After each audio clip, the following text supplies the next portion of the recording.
2020 Continental round with Ahmed Hamdy from Egypt of the 2023 Megamind winners. It's truly meaningful to be with you, contestant, but as your host. I still how intense it felt for me. It all started ad on Facebook that made me take the chance. That decision led me to end this before more than people, where fear turned it out into why you are here today, because moment we respect. For those joining us, Megamind is a unique young dentist to an inspiration. The goal of for implant education participant will deliver a presentation showcasing focused case from diagnosis and planning and follow-up. Will work for today. Presentation will be evaluated based on purpose and clarity, clinical impact and novelty, case workup and documentation, and of course, ethics and evidence-based rationale, as well as structure, visual quality, communication, and audience.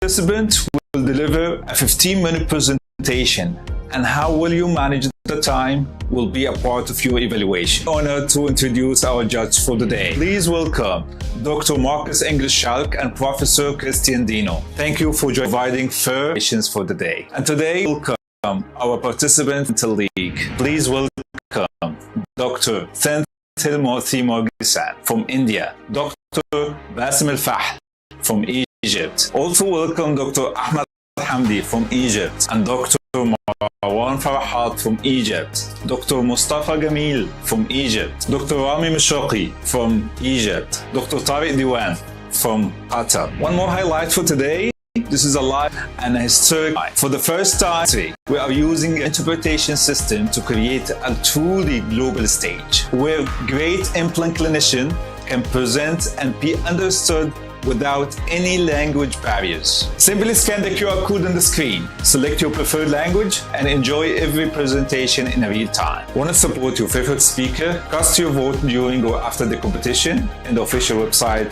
globalmegamind.com. Alright, let's start. Welcome once again to Megamind 2026 Middle East Continental Round.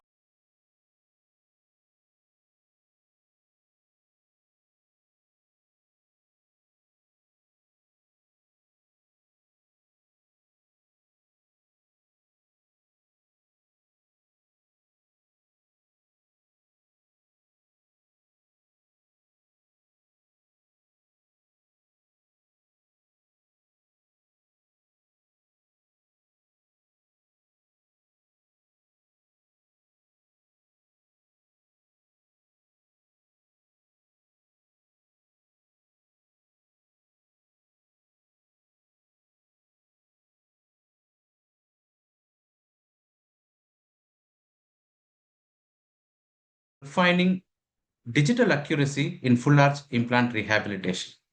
This presentation is not about a single technique or single digital workflow. It's about how a series of clinical decisions, when planned and executed with precision, gets us predictable outcomes every single time. Myself, Dr. Senthil Moorthy, and I'm a clinician from South India. I come from the beautiful city of Madurai, which is a normal middle class setting. And most patients who come to us come at delayed stages of their problems. And with cumulative dental problems, most of the time, a full arch rehabilitation becomes a necessity rather than a choice. And even in this environment, we make our decisions based on ethics, backed by strong scientific evidence, and always patient centric. Of late, we have tried to move towards digital dentistry more often for three simple reasons. We wanted to improve the accuracy of our treatment, to get predictable results and consistency every single time. So whenever a patient visits our practice for full arch rehab, we start by collecting the patient data. Based on the data, we arrive at a detailed diagnosis. And once the diagnosis is done, we start making our decisions based out of three strong pillars of experience, my patient's expectations, and scientific evidence. So today, I'll be presenting about Mrs. Nirmala. So she is a school teacher by profession who's been into academics for several years. So she's been visiting us for the last couple of years. And we've always noted a progressively failing dentition. In spite of giving her definitive treatment options several times, she's always refused treatment for the simple reason that she did not want to take a break from her career. And she's always managed with removable partial dentures unless she lost all her posterior teeth and retained a few mobile teeth in the upper anteriors. And when she decided to go for full arch treatment, the first step that she did was she quit her job. So every patient, before starting, we try to do a structured patient profiling. This is given by Stephen Wolfart. So there are 2 points in particular that was relevant for this particular patient. The patient had very high degree of resilience and motivation and a moderate amount of bone and soft tissue loss. So both these factors helped us in considering a fixed rehabilitation as an option in our treatment plan. Looking at the intraoral scenario, there was a moderate amount of bone and soft tissues loss, but the soft tissues looked healthy. But the OPG clearly shows that there is an uneven ridge in the upper anteriors with severe pneumatization of the posterior maxillary sinus with deficient bone in the posteriors. It's a routine for us to do an aesthetic risk assessment as given by the ITI philosophy. So according to that, I would like to just highlight 2 points. In spite of the moderate soft and bone loss, the patient presented with a reasonable amount of lip support and also a good amount of lip length. Both these factors convinced us to choose a fixed rehabilitation as a choice of treatment in this particular patient. So once the diagnosis was done, we had 2 approaches in front of us. One option was to do a sinus grafting and place axial implants as a regenerative approach. And the second option was to do a prosthetic approach where we could tilt the implants and perform an immediate loading. There is enough evidence that points out that when a patient loses teeth recently, they expect immediate teeth rehabilitation.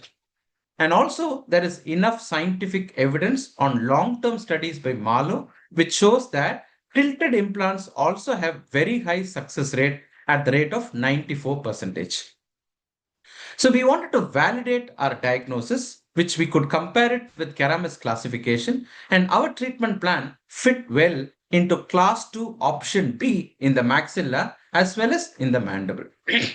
So we made our diagnosis and decisions based on patient's available bone or the anatomic limitations, patient's expectations, and decided to choose an all-on-4 concept based on strong scientific evidence.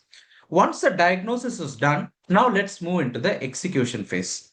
We started by collecting patient data. We took a large FOV CBCT, an intraoral scan of the patient's existing immediate dentures with some fiducial markers. We also obtained a patient's facial scan to get the extraoral features in planning. So using the R2Gate software, we could combine all these 3 data sets and we could create a patient's. I'm sorry, the screen is stuck and it's not.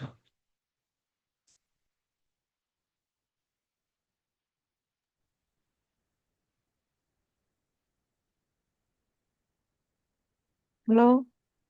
I think the screen sharing stopped automatically. I think I need to share it again. Okay, I stopped the timer. So can you?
So let me now proceed. So once the patient's data was created, we tried to combine all these three patient data using the R2Gate software and created a virtual patient which acted as a foundation for our further treatment planning. So we could also perform a cephalometric analysis as given by Kim, which gives us an estimate of the maxillomandibular relationship and also gives us a value about the available prosthetic space. And these two help us in deciding the suitable choice of prosthesis for the patient. So we all know that today implant dentistry is prosthetically driven, and the first step is not deciding on the surgical plan, but deciding on the final prosthetic plan. So therefore, we started deciding the final prosthetic plan starting from the maxillary incisal edge position. So since we had the patient's facial scan data, we could choose the right position of the maxillary incisor, both in the horizontal as well as the vertical plane. And then we could perform a digital face bow using the R2 gate, where we could mark the medial pole of the condyle and transfer the occlusal plane to the transverse hinge axis entirely digital. And now we know the incisal edge position, and using the R2 gate, we chose an arbitrary occlusal plane, which was a combination of curve of speed and curve of Wilson. So now that we have all these three data of face bow, incisal edge position, and the occlusal plane, we could combine all these three data, transfer it to a digital articulator, and then perform the final prosthetic position. So we completed the wax up of the remaining posterior teeth on the occlusal plane, and this defined the final position of my prosthesis. So having chosen the prosthetic output, then it's our job to decide the position of the implants. We made sure the implant distribution was performed using the all-on-4 concept based on strong scientific evidence. And in doing so, we intentionally tilted the posterior implants for the simple reason of avoiding sinus bone grafting and trying to get maximum anteroposterior spread, reducing the cantilever and making our plan prosthetically driven. So at this juncture, we have the patient with his expectations and patient's confidence in the timeline. And on one side, we have our pursuit to get surgical and prosthetic accuracy on the other side. And if there is one thing that falls in common ground, it should be precision. And in order to achieve this precision, we practiced the stackable guides workflow in this particular patient. So this video clearly demonstrates how the stackable guides have shifted the complexity from the surgical phase to the planning stage in this particular patient. We could perform all the implant placement in a fully guided fashion, as well as pick up the position of the provisionals from the implant position onto the provisional and transfer it to the laboratory. So there's one question that I had to answer. Why bone reduction in this particular patient? We all don't prefer to do bone reduction in full arch rehabilitation every single time. But having said that, due to the recent extraction and the presence of uneven ridge anatomy, an extraction creates a difficulty in seating of the surgical guide. And there's also literature pointing out that having a leveled bone plane is essential at the junction of the prosthesis and the tissues for maintainability. And doing this with stackable guides helped us doing bone reduction with a lot of precision. So intraoperatively, what we basically did was position the foundation, which is the base guide, which was stabilized using anchor pins. And bone reduction was performed in a very calculated manner using the guides with a lot of precision. Getting the flat table helped us in seating the implant guide, and a fully guided implant placement was performed using the R2Gate digital protocol. And then we could also connect the printed provisional prosthesis onto the base guide, and we picked up the implant positions on the upper jaw, the lower jaw, including the patient's bite, and shifted it to the laboratory. So we also need to have a confidence to load these implants. And we all know that primary stability is the key for us to load an implant. And one of the objective way to check the primary stability was measure the ISQ for all these implants. And since we decided an all-on-4 protocol by tilting the implants, we had to use multi-unit abutments to make sure the path of insertion gets parallel and we get a passive fit of the prosthesis. And since there was some bone deficiency in the anterior single implant, we also had to manage the horizontal deficiency with GBR, and we decided to do a delayed loading of that particular implant. So based on the provisional that was picked up and sent to the laboratory, we fabricated an immediate provisional that was delivered on the third postoperative day to the patient. So this shows how planning was transferred very easily and executed as we had done in our original decision, based on strong scientific evidence. At this point, I would like to take a small pause and try to explain about Kaizen. It's a Japanese phrase. It's about doing small incremental improvements from here on. So from this point onwards, our treatment was guided by this philosophy. When we looked at the patient's intraoral scenario after 4 months, we could appreciate reasonably healed soft tissues. But still, there was inadequate amount of keratinized gingiva in the lower anterior region. So we very well know that it's necessary to have 4 mm of keratinized mucosa around dental implants, or at least a minimum of 2 mm on the buccal side. And still, FGG remains the gold standard for augmentation. So we used an accordion technique to get the necessary soft tissue augmentation that was performed in this lower anterior region. And once the soft tissue healing was completed, we then decided to move on to the final prosthetic stage. And once the soft tissue maturation was good, we chose to take the final impressions for our prosthesis. And currently, we very well know that photogrammetry is a gold standard for full arch impressions. But having said that, this comes with an additional equipment that is necessary. So we also wanted to try other alternatives. So we did try the horizontal scan body to check the accuracy and compare it with photogrammetry. And we found the results to be very much comparable. So once we have completed the provisionals, we also did a little bit of smile designing using Smile Cloud to get the best aesthetics for the patient and transfer this information to the laboratory to design the second set of PMMA provisionals by incorporating the implant that was planned for delayed loading. And that gave us the final prosthetic plan of the provisionals. And using this as the blueprint, we started designing the final prosthesis, which was a full arch zirconia with a titanium eye bar. Considering the small amount of cantilever in the upper prosthesis, we wanted to incorporate a metal titanium bar inside the prosthesis. When it comes to the mandible, it was fabricated entirely in zirconia, trying to retain it with rose and screw, eliminating the tie base in the prosthesis. And so finally, this is how we ended up intraorally with a reasonably good amount of aesthetics, also balancing the patient's function.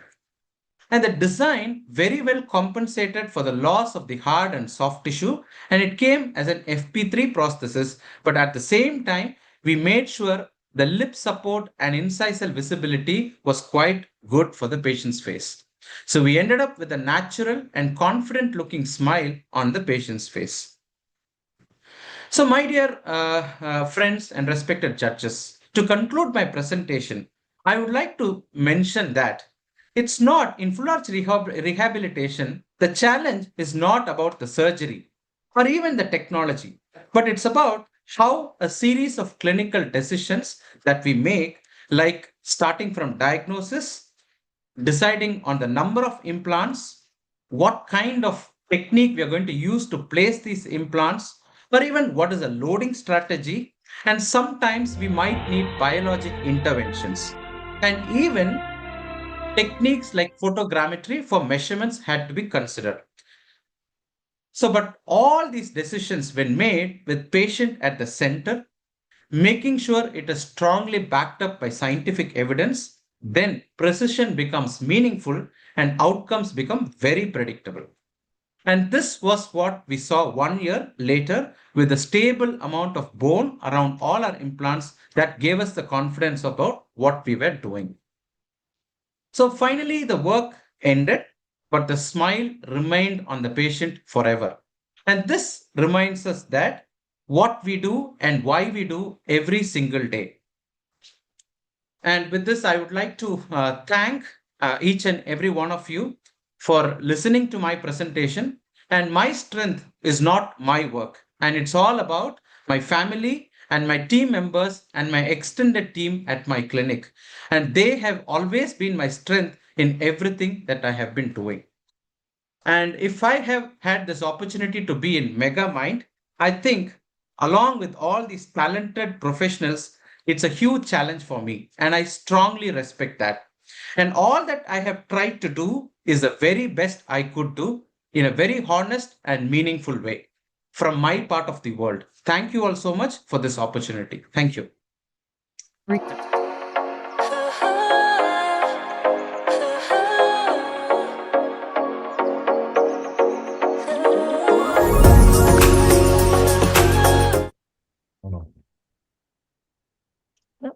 I'm okay, thank you.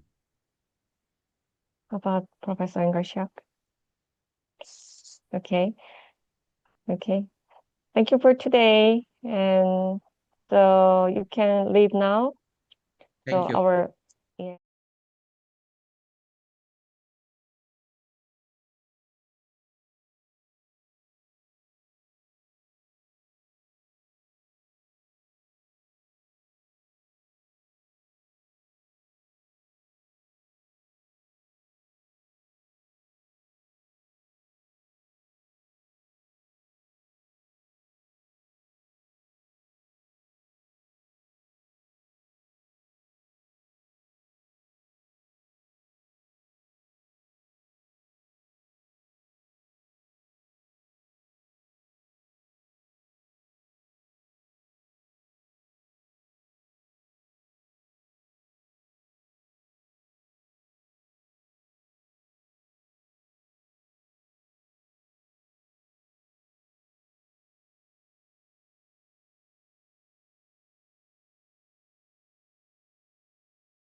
15 minutes.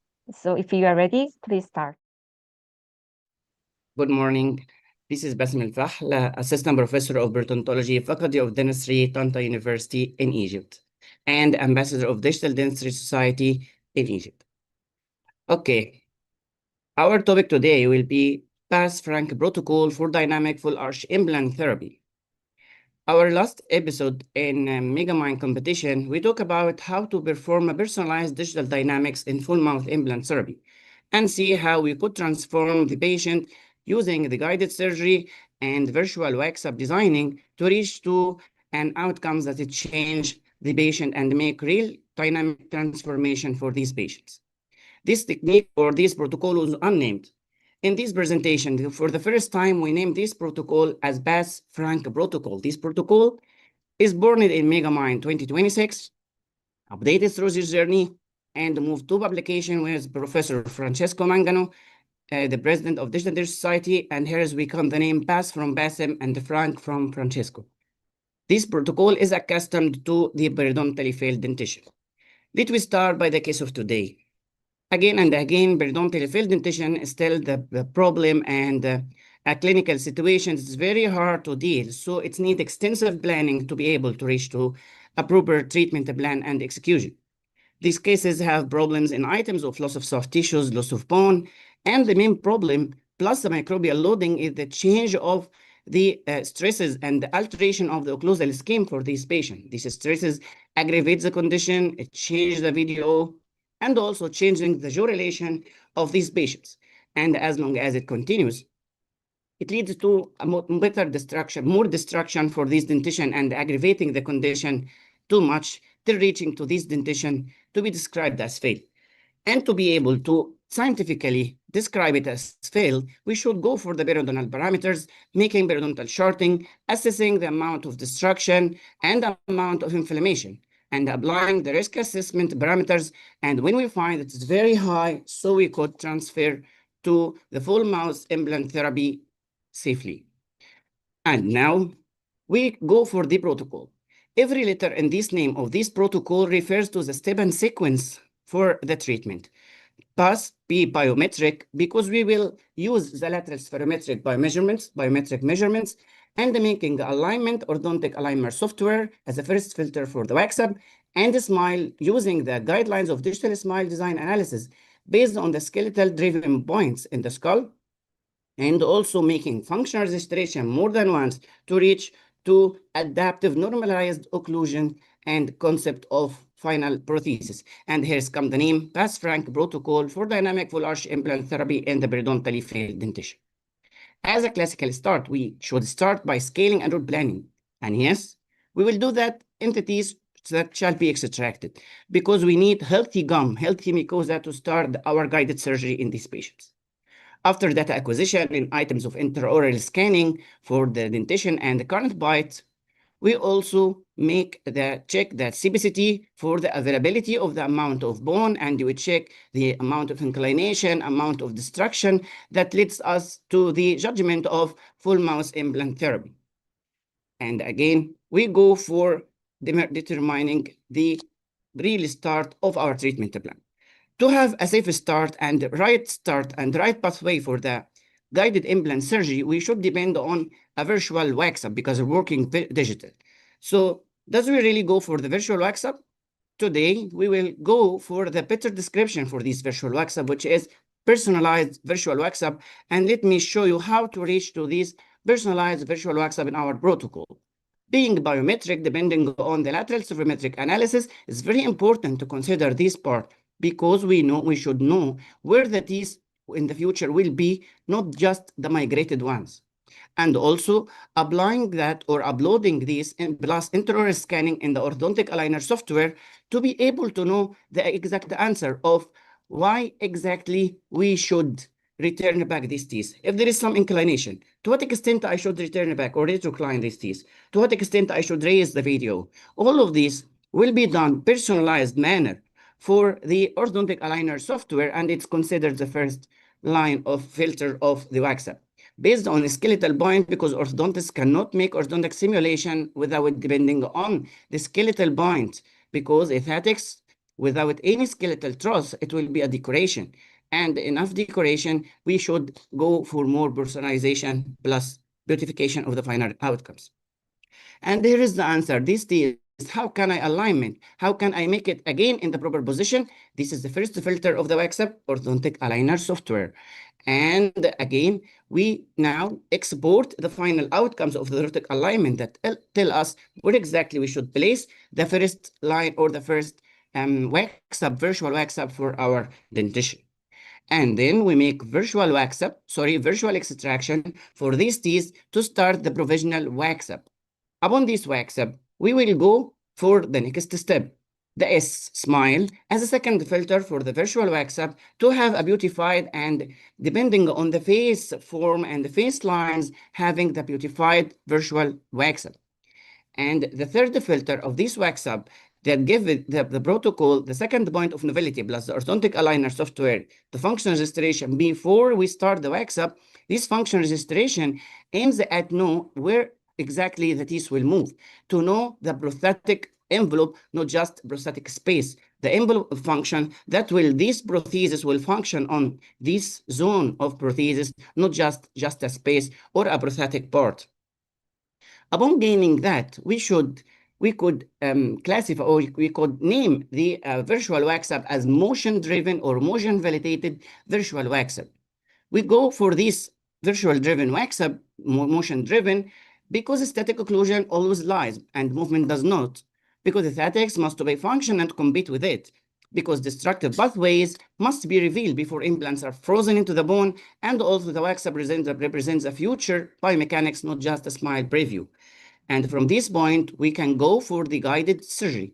And now we exactly know where we should exactly place our implants to support certain cusps of movement, certain cusps during the movement, as it is motion-driven, considered all the factors. And now the guided surgery is so personalized and adapted to the functional of envelope of movement, not just a space or a distance to move. The design of the surgical guide plus the design of the mock-up for this patient, which will be picked up on the implant immediately after implant placement. So to be able to apply this and to be sure that we are going on the right way in the treatment plan. This personalized virtual WAXAP is the very beginning of the guided surgery. And let's go for the surgery. As we deal with periodontally involved dentition, the first step classically will be socket degranulation to remove any chronic infection from the sockets. And as we wanted to make more success for our treatment, so we go for a photodynamic therapy to disinfect totally the sockets for these will receive implants. Photoactive disinfection is essential in this case. And also making the surgical guide for maxilla, surgical guide for the lower, surgical guide carrying the motion-driven provisional restoration for the upper and the lower jaws. To be able to apply this, you need a strong threads. You need an implant design that serve the immediate loading and immediate placement and have primary stability in this dentition type of dentition, which is periodontally dentition. And now we get to a proper parallelism, which plays the rhythm of the treatment. And now implant placement will go through the surgical guide. And always we want to be sure that everything in place, everything leveled, because it's essential and supporting a certain form of prosthesis that we make 3 steps or 4 steps to reach to it. And now this view of having centralization of our implants is very important. The second important part is to have a safe landing of the multi-unit abutment by making the profiling enough to have a radiographic check that our multi-unit abutment in place.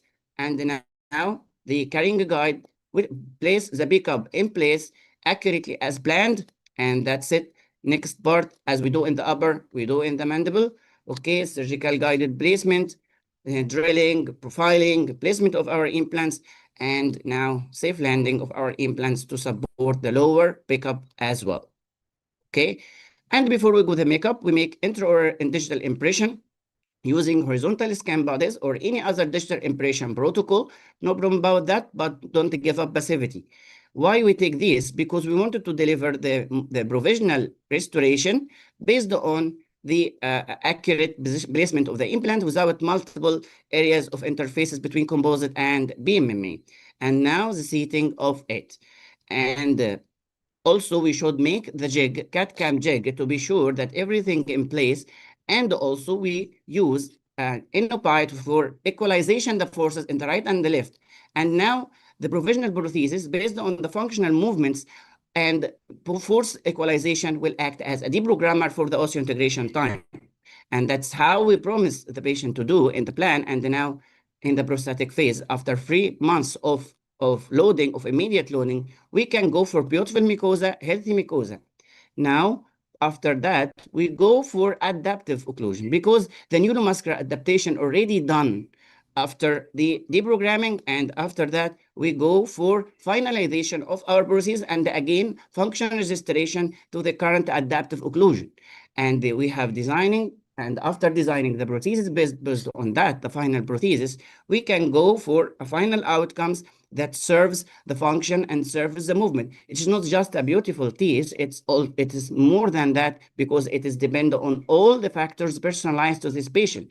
And after that, we get to a normalization of the occlusion again to have a balanced forces for the right and left to have a stable moving part.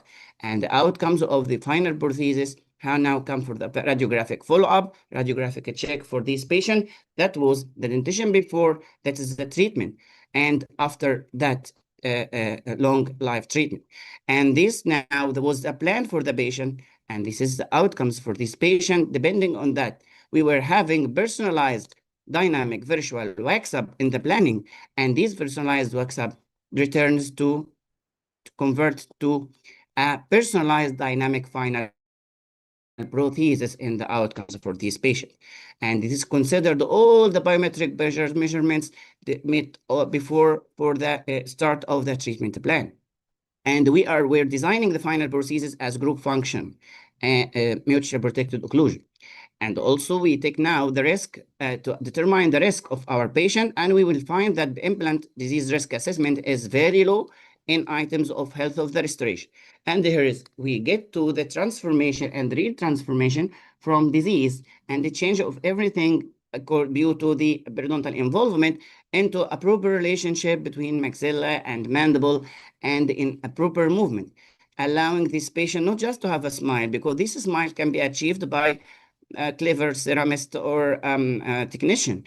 But the most important part is that we can get to a moving dentition inside the patient mouth without interferences that feel the patient feel the real comfort, not just happy about the smile, but happy about the function, because this function is the last longing. This teeth is designed to function, not just designed only to smile. Smile is very crucial and important, and we will work on it. But I think it is not the most difficult part. The most difficult part that we should be answered and well treated is the achieving comfortable, personalized final treatment plan. Our logics for this protocol is that static data defines that the teeth belong where teeth belong, but dynamic data tell us how teeth must be survived. Surgery follow prosthetics follow function, and the function measured twice after correction and before correction and after normalization. So nothing is finalized until movement say it is safe. And here's come to the final outcomes safely. Thank you for your interest, and thank you for your Megamind incredible team. Recording.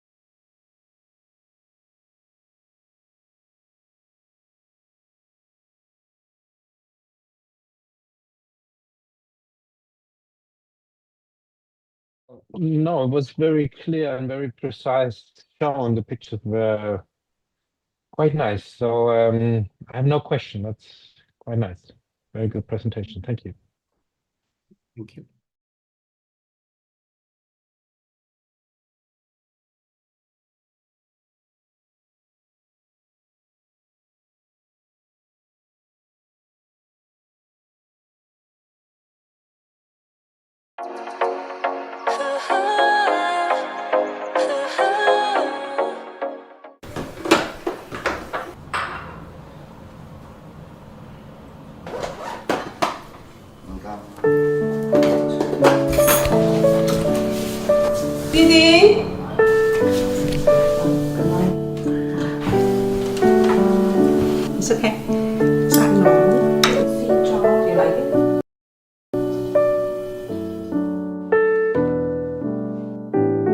My name is Dr.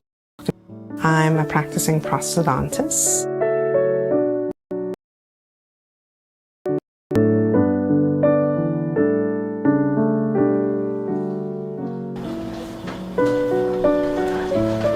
All right, so Maureen, how's the gum on the, it's healed up, right? I've been in private practice since 2005. My journey starts with going to dental school here at the University of Toronto. When I graduated, I realized that I was not comfortable practicing yet. So I moved to the States and I did a year of hospital residency at Boston Medical. The 3 years when I was in prosthodontics studying, that's when I realized that what I learned in dental school was not adequate. It was just a lot, there were a lot of missing links. I've always wanted to be able to help people to connect those missing links that were always there. So I got the position to teach back at the same dental school that I went to. So now I've been teaching for the last 6-7 years. Megamind is a global stage for aspiring dentists to compete for a chance to become the next generation in implant education. Megamind Global Competition as an opportunity to improve on my public speaking skills. There was no age limit. In my career, why am I doing it, right? Yeah, to me, it's every opportunity is an opportunity. Whether it's good or bad, why not try it? What's the worst that can happen? You don't win. You walk out with new experiences, meeting new people, and I think there's always something good that will come out of this experience.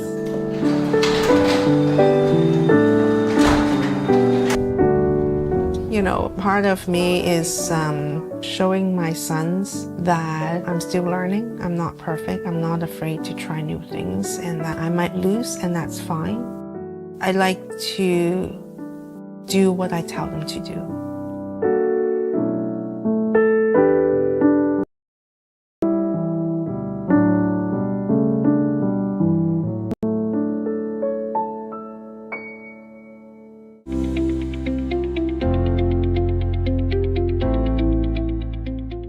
I think that dental implantology should not be a traumatic experience.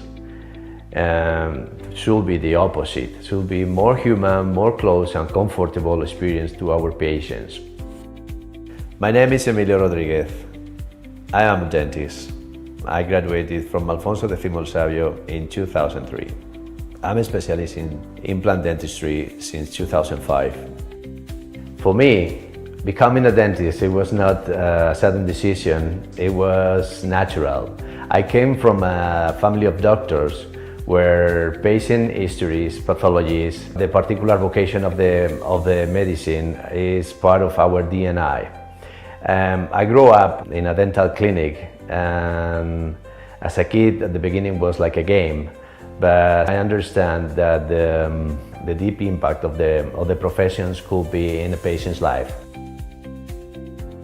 After 2 years graduated, I put my focus on immediate dental implants, especially because I consider and I believe that it's a real aesthetic and functional solution to my patients. This kind of treatment has the balance between efficacy and comfort, thinking always from a minimal invasive approach that guides my daily practice. I discovered Megamind by chance because a really good friend of mine pulled me out of my comfort zone and think that I should apply to the competition. I consider that Megamind is a great opportunity to all of us, true lovers of the profession, that we do everything with passion and without secrets, and share our knowledge and experience, even our mistakes, with colleagues from different parts of the world. My goal in Megamind is pretty clear. It's continuous learning and share my experience after many years of practice, share our life experience and different point of view to trade things, grow as a human and professional.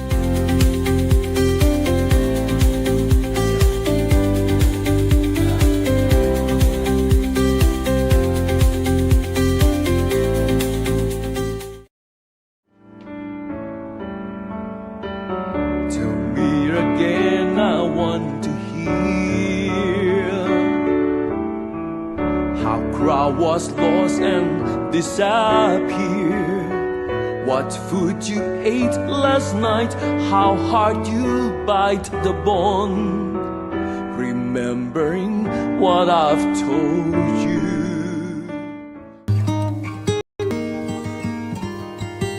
My name is Dr. 𝐿𝐻𝐻 Puthipsit from Bangkok, Thailand. I have the experience as a dentist for more than 15 years, and my first dental implant experience started in 2010. At first, since a child, I don't like to be the dentist. I like singing, I like to be the artist. But because my family have a private hospital business, so I asked myself, why the good artist cannot be like an engineering created tooth in the dental field? At last, it's become the good combination for me. I like to go to church. We know that in the Bible, Jesus healed many peoples. I like to follow him. I can give the treatment as a healing for my patient as well, to be as a good Christian and good dentist. I find the Megamind last year, and I want to develop my presentation skill. Reaching the final round of the Megamind feel incredibly rewarding. Based on my first experience, I was able to reflect, grow, and come back stronger and better for this second opportunity. Discomfort, pain, broken apart. Did you listen how to remove the way to save implant? I think why I don't use the music as a part or the media to transfer this message of the dental implant to my audience. So that's why many people in Thailand know me as the singing dentist. This is my second time for the Megamind project. I will do my best for this time. And I looking forward to see everyone in Toronto 2026.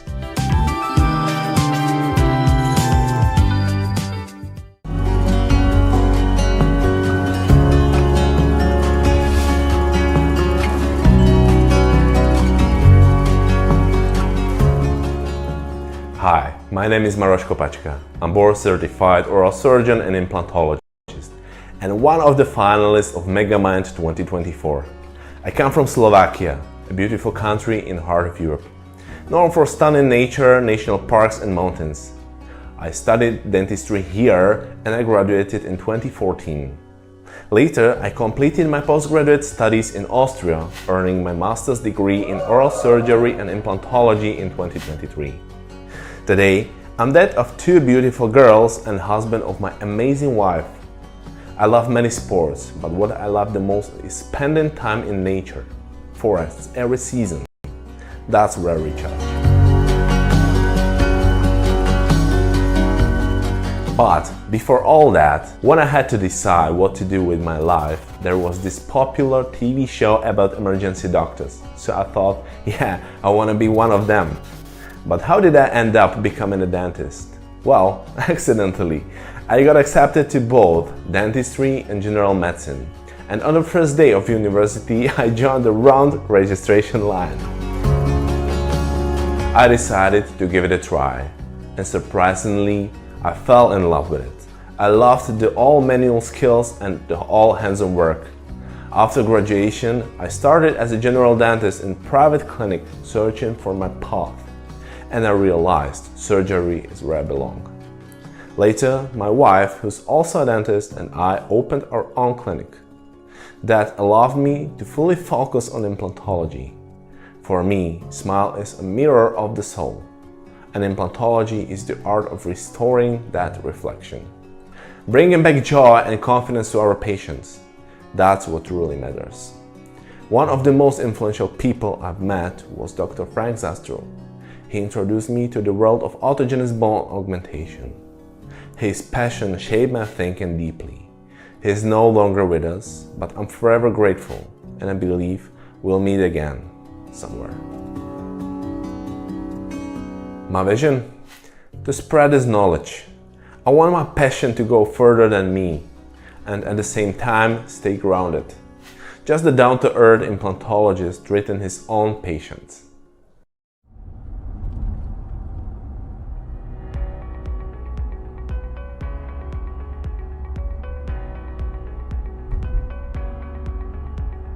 I'm Nabil from Lebanon. I live in Batroun, a town known for its beautiful sea, water sports, and stunning nearby mountains. I'm the co-founder and periodontist at Dentist Studio in Byblos, Lebanon. It's a private polyclinic. We are a team of 6 dental specialists, including my sister and my wife. Since I was a child, I wanted to be a doctor. I was inspired by my father, who is a doctor and my idol. And I also had a deep passion for technology. And it is during my residency years in periodontics at the St. Joseph University of Beirut where I discovered digital implantology, and I felt that this is the perfect blend of my interest with my dental career.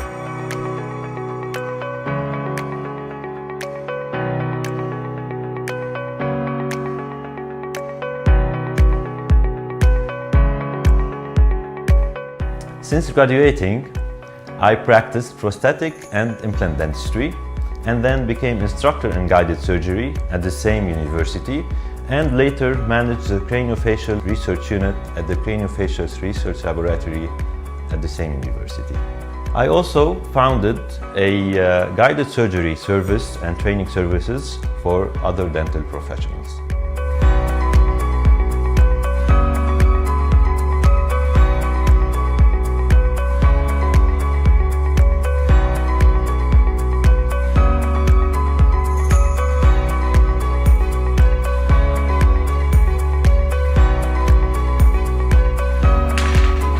Balancing work and personal life is definitely a challenge. However, I make it a priority to spend some quality time with my family and engage in some outdoor sports activities like windsurfing, biking and snowboarding. This allows me to recharge and stay focused and be more effective in my professional life. I'm grateful to the persons and colleagues that encouraged me to enter Megamind, since it is an opportunity for me to share my passion and the techniques that I've developed in digital implantology. I've collaborated on many scientific projects and studies, but I haven't yet shared some of the most impactful things that I've done with the broader community. So I think this is a chance for me to challenge myself, to learn from others, and to contribute to the ongoing evolution of digital dentistry.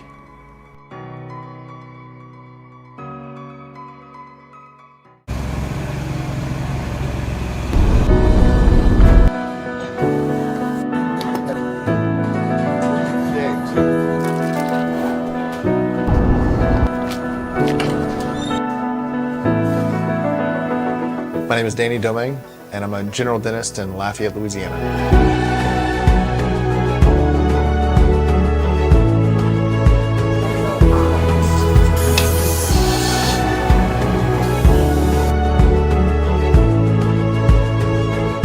I graduated from dental school in 2007. Upon completion of my residency program, I applied for a 2-year implantology fellowship with Brookdale Hospital in conjunction with NYU.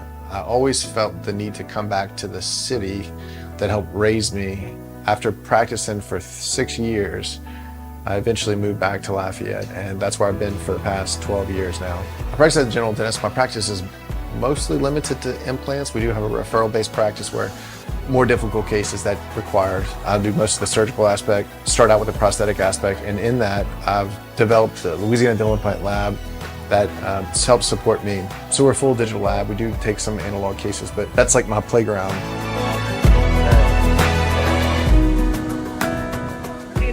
No, I don't want a picture. I don't want a picture. I want you to meet my wife. Yeah. This is my wife, Megan Domingue. Hi, how are you? Currently, she runs operations for the dental lab and all 13 employees that we have here. So close. How's it that your husband is your boss? I'm the boss. Oh, you're the boss. You're the boss.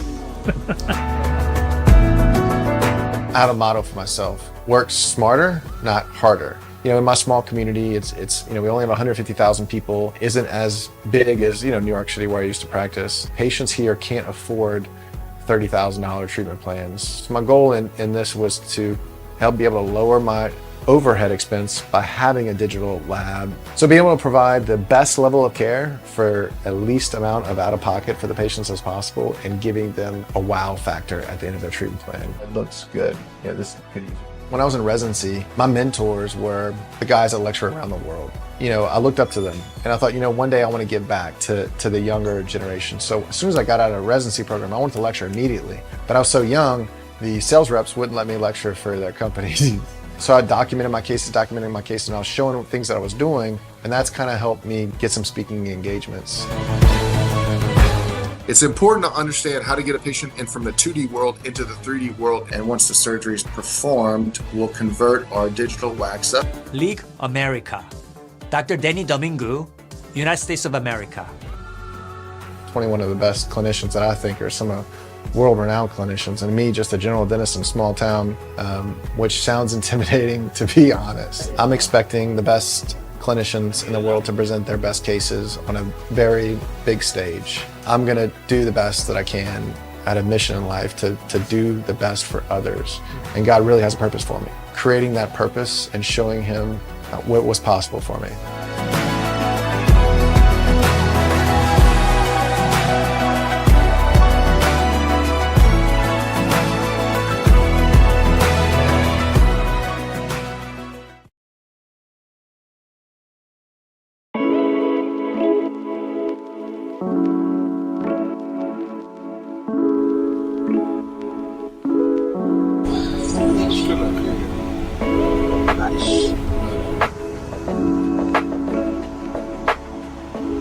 Hi, I'm Dr. Mustafa Gameel. I'm a periodontist.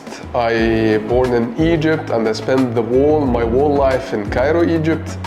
My private practice, I have 3 clinics and I'm starting all my way working in Egypt. I started my faculty of dentistry studying in 2005 and I finished my PDS on 2010 and I started in 2012 after finishing my residency, going with a master degree program, working with my master degree thesis on the sinus lift, trying to dig into the field of sinus lifting, how to do the sinus lift, the open and closed approach.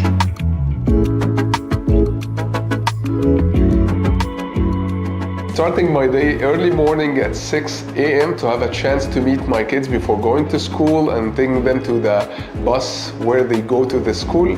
Then starting my day with a fresh shower and go to mosque to have my prayer, and then I read part of the Quran. Then I take my car and go to the gym. In the gym, as you know, our profession is very, very tough with a lot of stress, so we need to relieve this stress with the gym. After the gym, we have to relieve with the cold. Then I'm ready and fresh to start my clinical day and see my patients.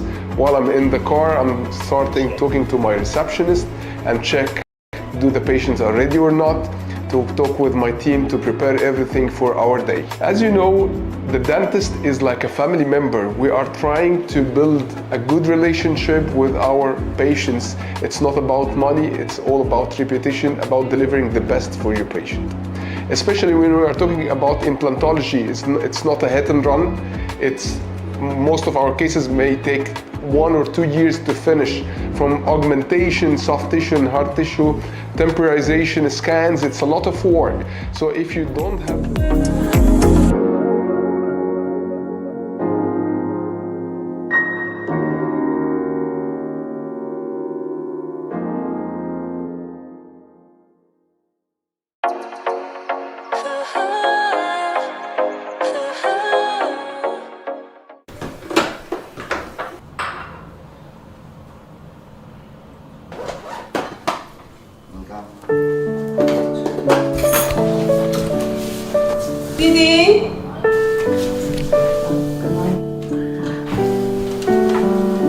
It's okay. I know.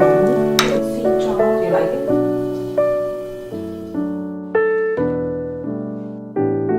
My name is Dr. Beatrice Lang. I'm a practicing prosthodontist.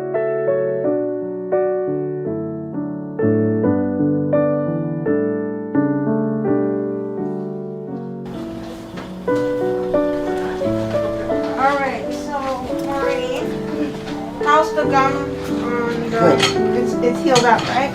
I've been in private practice since 2005. My journey starts with going to dental school here at the University of Toronto. When I graduated, I realized that I was not comfortable practicing yet. So I moved to the States and I did a year of hospital residency at Boston Medical. The 3 years when I was in prosthodontics studying, that's when I realized that what I learned in dental school was not adequate. It was just a lot, there were a lot of missing links. I've always wanted to be able to help people to connect those missing links that were always there. So I got the position to teach back at the same dental school that I went to. So now I've been teaching for the last 6-7 years. Megamind is a global stage for aspiring dentists to compete for a chance to become the next generation of leaders in implant education. Megamind Global Competition as an opportunity to improve on my public speaking skills. There was no age limit. At this point in my career, why am I doing it, right? Yeah, to me, it's every opportunity is an opportunity to learn from, whether it's good or bad. Why not just try it? What's the worst that can happen? You don't win. You walk out with new experiences, meeting new people, and I think there's always something good that will come out of this experience.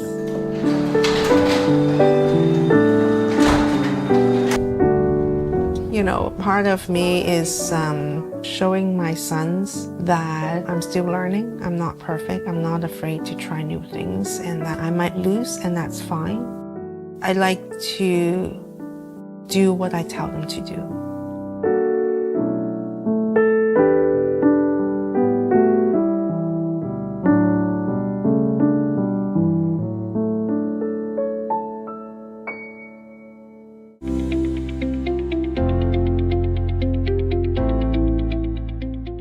I think that dental implantology should not be a traumatic experience. Should be the opposite. Should be more human, more close and comfortable experience to our patients. My name is Emilio Rodriguez. I am a dentist. I graduated from Alfonso X Sabio in 2003. I'm a specialist in implant dentistry since 2005. For me, becoming a dentist, it was not a sudden decision, it was natural. I came from a family of doctors where patient histories, pathologies, the particular vocation of the medicine is part of our DNA. I grew up in a dental clinic, and as a kid at the beginning was like a game, but I understand that the deep impact of the professions could be in a patient's life. After 2 years graduated, I put my focus on immediate dental implants, especially because I consider and I believe that it's a real aesthetic and functional solution to my patients. This kind of treatment has the balance between efficacy and comfort, thinking always from a minimal invasive approach that guides my daily practice. I discovered Megamind by chance because a really good friend of mine pulled me out of my comfort zone and think that I should apply to the competition. I consider that Megamind is a great opportunity to all of us, true lovers of the profession, that we do everything with passion and without secrets, and share our knowledge and experience, even our mistakes, with colleagues from different parts of the world. My goal in Megamind is pretty clear. It's continuous learning and share my experience after many years of practice, share our life experience and different point of view to trade things, grow as a human and professional.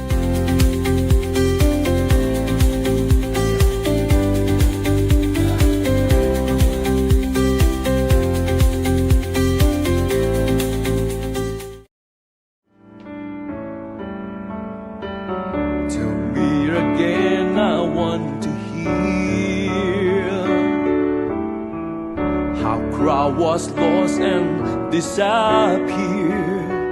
what food you ate last night, how hard you bite the bone, remembering what I've told you.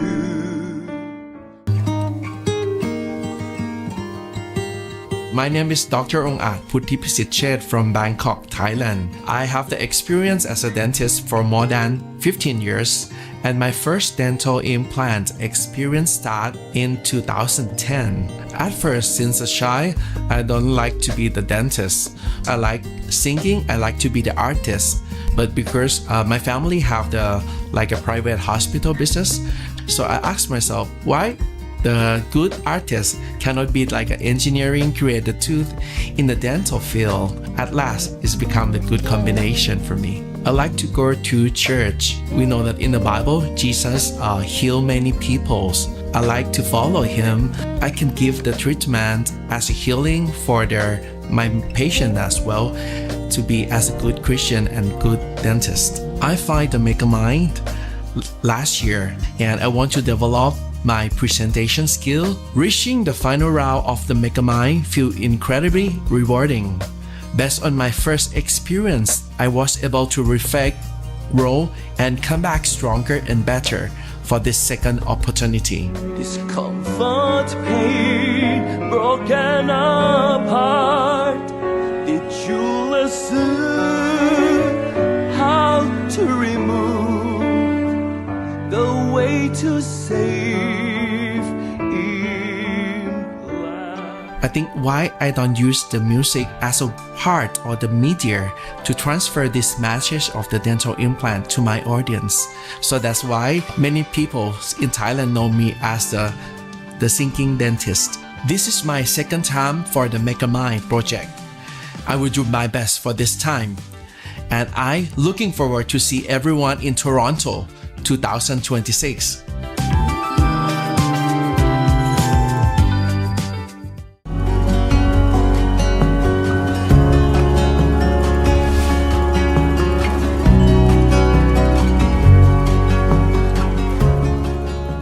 Hi, my name is Marwan Farahat. I'm board certified oral surgeon and implantologist, and one of the finalists of Megamind 2024. I come from Slovakia, a beautiful country in the heart of Europe, known for stunning nature, national parks and mountains. I studied dentistry here and I graduated in 2014. Later, I completed my postgraduate studies in Austria, earning my master's degree in oral surgery and implantology in 2023. Today, I'm dad of two beautiful girls and husband of my amazing wife. I love many sports, but what I love the most is spending time in nature, forests, every season. That's where I recharge. But before all that, when I had to decide what to do with my life, there was this popular TV show about emergency doctors. So I thought, yeah, I want to be one of them. But how did I end up becoming a dentist? Well, accidentally. I got accepted to both dentistry and general medicine. And on the first day of university, I joined the wrong registration line. I decided to give it a try. And surprisingly, I fell in love with it. I loved the all manual skills and the all hands-on work. After graduation, I started as a general dentist in private clinic, searching for my path. And I realized surgery is where I belong. Later, my wife, who's also a dentist, and I opened our own clinic. That allowed me to fully focus on implantology. For me, smile is a mirror of the soul, and implantology is the art of restoring that reflection. Bringing back joy and confidence to our patients. That's what really matters. One of the most influential people I've met was Dr. Frank Zastrow. He introduced me to the world of autogenous bone augmentation. His passion shaped my thinking deeply. He is no longer with us, but I'm forever grateful, and I believe we'll meet again somewhere. My vision? To spread this knowledge. I want my passion to go further than me, and at the same time stay grounded. Just the down-to-earth implantologist treating his own patients.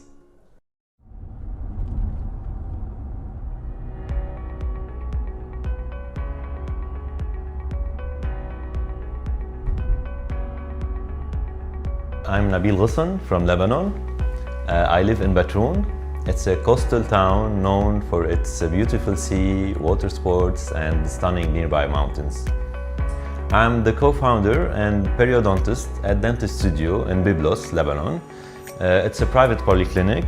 We are a team of 6 dental specialists, including my sister and my wife. Since I was a child, I wanted to be a doctor.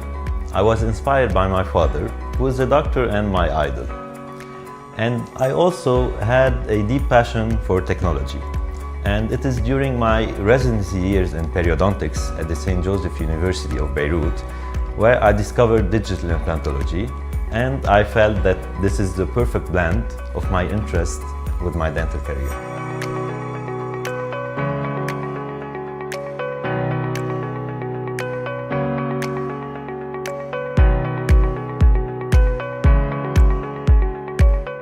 Since graduating, I practiced prosthetic and implant dentistry and then became instructor in guided surgery at the same university and later managed the craniofacial research unit at the Craniofacial Research Laboratory at the same university. I also founded a guided surgery service and training services for other dental professionals.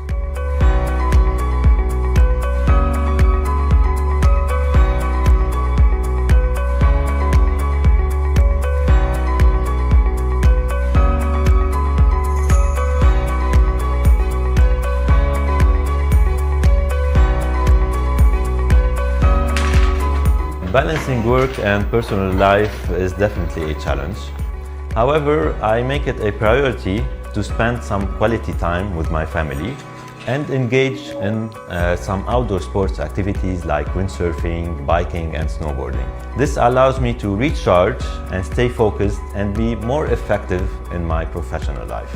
I'm grateful to the persons and colleagues that encourage me to enter Megamind, since it is an opportunity for me to share my passion and the techniques that I've developed in digital implantology. I've collaborated on many scientific projects and studies, but I haven't yet shared some of the most impactful things that I've done with the broader community. So I think this is a chance for me to challenge myself, to learn from others, and to contribute to the ongoing evolution of digital dentistry.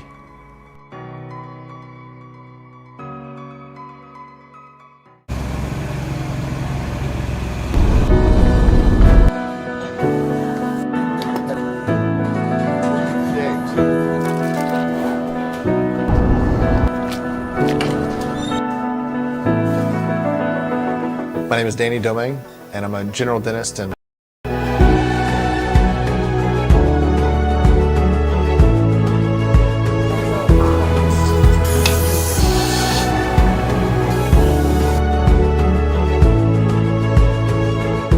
I graduated from dental school in 2007. Upon completion of my residency program, I applied for a 2-year implantology fellowship with Brookdale Hospital in conjunction with NYU.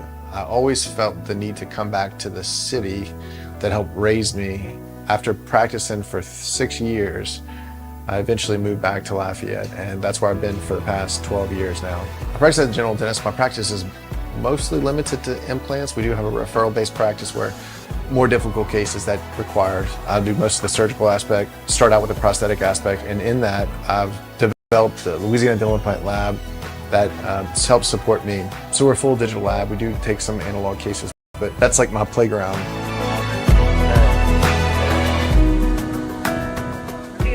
No, I don't want a picture. I don't want a picture. I want you to meet my wife. Yeah. This is my wife, Megan Domingue. Hi, how are you? Currently, she runs operations for the dental lab and all 13 employees that we have here. So close. How's it that your husband is your boss? I'm the boss. Oh, you're the boss. You're the boss. I have a motto for myself: work smarter, not harder. You know, in my small community, it's we only have 150,000 people. Isn't as big as New York City, where I used to practice. Patients here can't afford $30,000 treatment plans. So my goal in this was to help be able to lower my overhead expense by having a digital lab. So being able to provide the best level of care for at least amount of out-of-pocket for the patients as possible and giving them a wow factor at the end of their treatment plan. It looks good. Yeah, this could use it. When I was in residency, my mentors were the guys that lecture around the world. You know, I looked up to them and I thought, you know, one day I want to give back to the younger generation. So as soon as I got out of a residency program, I wanted to lecture immediately. But I was so young, the sales reps wouldn't let me lecture for their companies. So I documented my cases, and I was showing things that I was doing, and that's kind of helped me get some speaking engagements. It's important to understand how to get a patient in from the 2D world into the 3D world, and once the surgery is performed, we'll convert our digital wax up. League America. Dr. Denny Domingo, United States of America. 21 of the best clinicians that I think are some of world-renowned clinicians, and me, just a general dentist in a small town, which sounds intimidating, to be honest. I'm expecting the best clinicians in the world to present their best cases on a very big stage. I'm gonna do the best that I can at a mission in life to do the best for others. And God really has a purpose for me. Creating that purpose and showing him what was possible for me.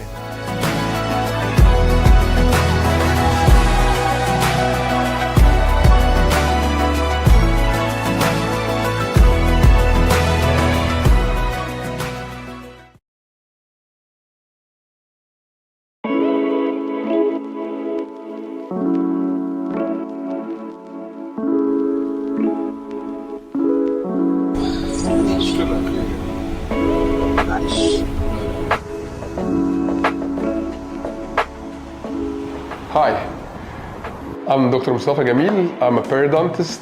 I born in Egypt and I spent my whole life in Cairo, Egypt.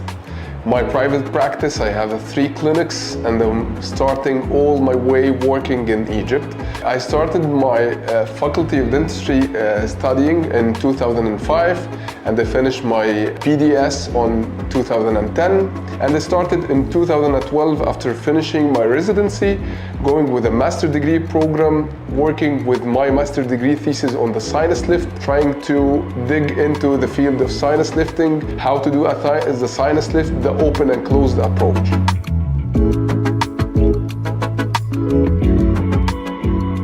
Starting my day early morning at 6 a.m. to have a chance to meet my kids before going to school and taking them to the bus where they go to the school. Then starting my day with a fresh shower and go to mosque to have my prayer, and then I read part of the Quran. Then I take my car and go to the gym.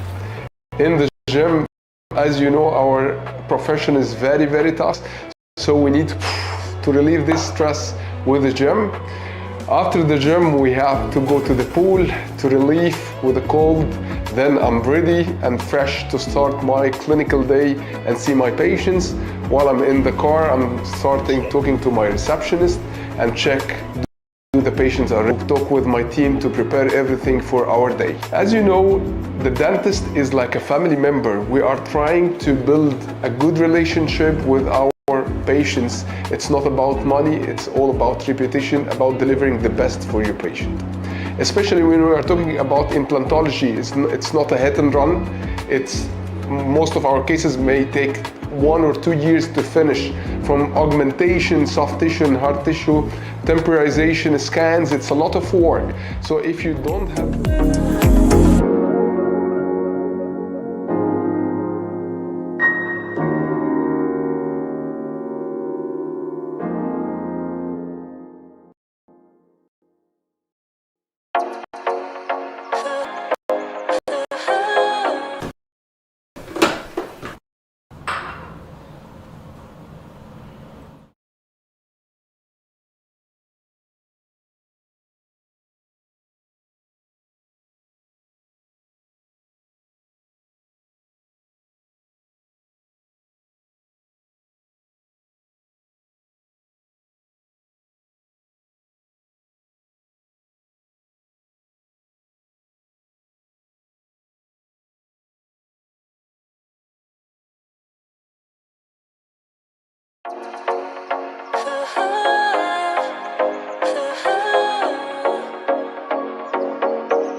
everyone.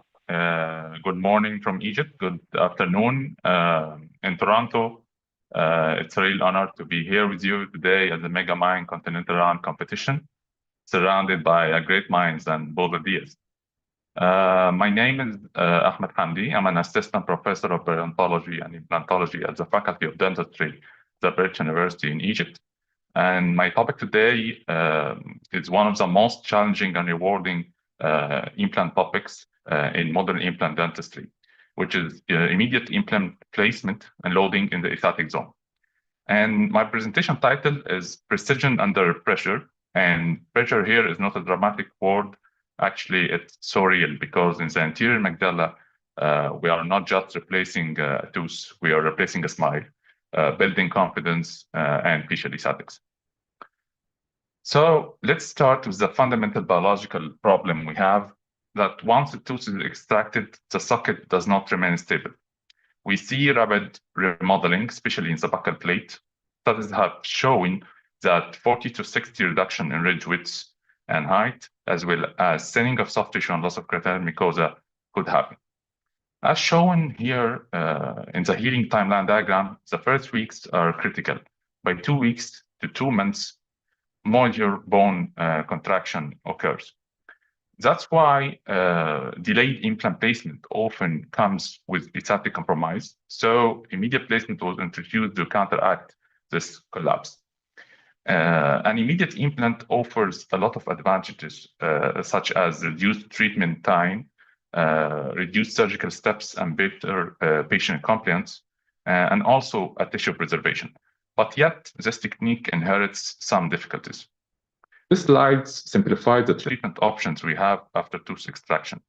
At tooth extraction, we have the option to do an immediate implant placement in the indicated sites, or to do an alveolar ridge preservation for a contraindicated sites. And after tooth extraction, we have major 3 options, either to do an early implant placement or delayed or late implant placement approaches.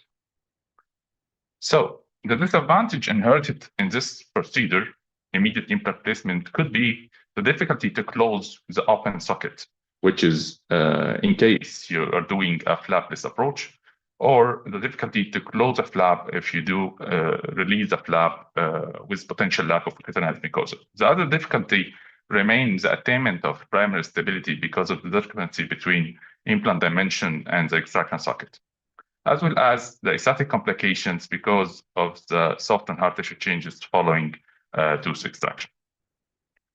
So that's why immediate placement needs a thorough clinical and radiographic examination through CT scan to reach an optimal diagnosis. So a case selection is the key to success. And here I would cite a nice tool from Cordaro 2009, the aesthetic risk assessment tool, which depends mainly on the aesthetic zone to investigate multiple factors in our case, like medical status, smoking habit, lip line, gingival biotype, or soft tissue volume and bone contour. Through this tool, you can categorize your case into a low-risk cases, moderate-risk cases, or high-risk cases. And these slides simplify a color map because at every parameter of this, you could go into complexity. For example, if you have a high patient aesthetic demands with a triangular tooth crown shape, it could elevate red flags. And whenever you have a high count of red flags, it will give you the idea of the complexity about your case. So when we talk about immediate implantation, we need to investigate thoroughly the socket anatomy and morphology.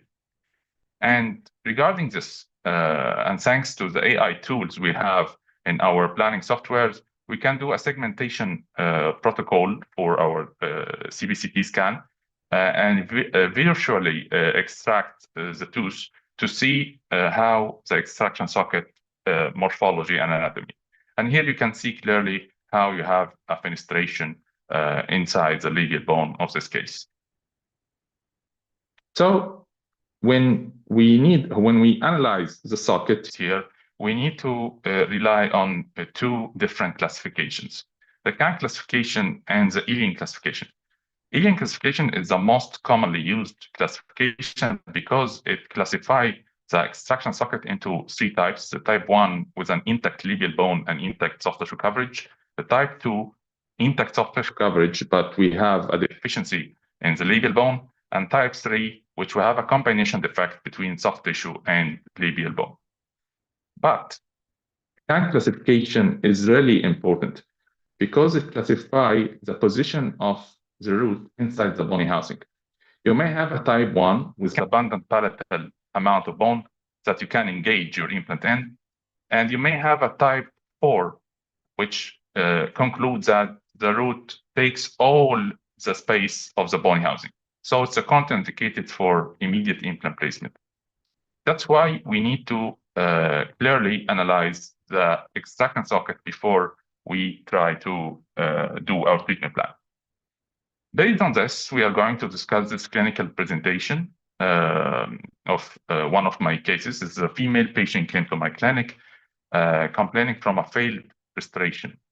This failed post-contour and crown restoration over upper left central incisors, and this is the remaining root of the frontal view. When we examine the occlusal and lateral views, we will see some good signs. The good signs are that we have a good volume of papillae and a stable gingival margin in comparison to the neighboring tooth. But when we investigate the CBCT scan, you will have here three problems that could endanger our treatment option. We don't have we do have no palatal bone to engage our implant here because this is scan type 3. We don't have a labial bone to support after tooth extraction, and the soft tissue thickness here is limited. That's why we formulated a treatment plan to compensate for these three major problems we have.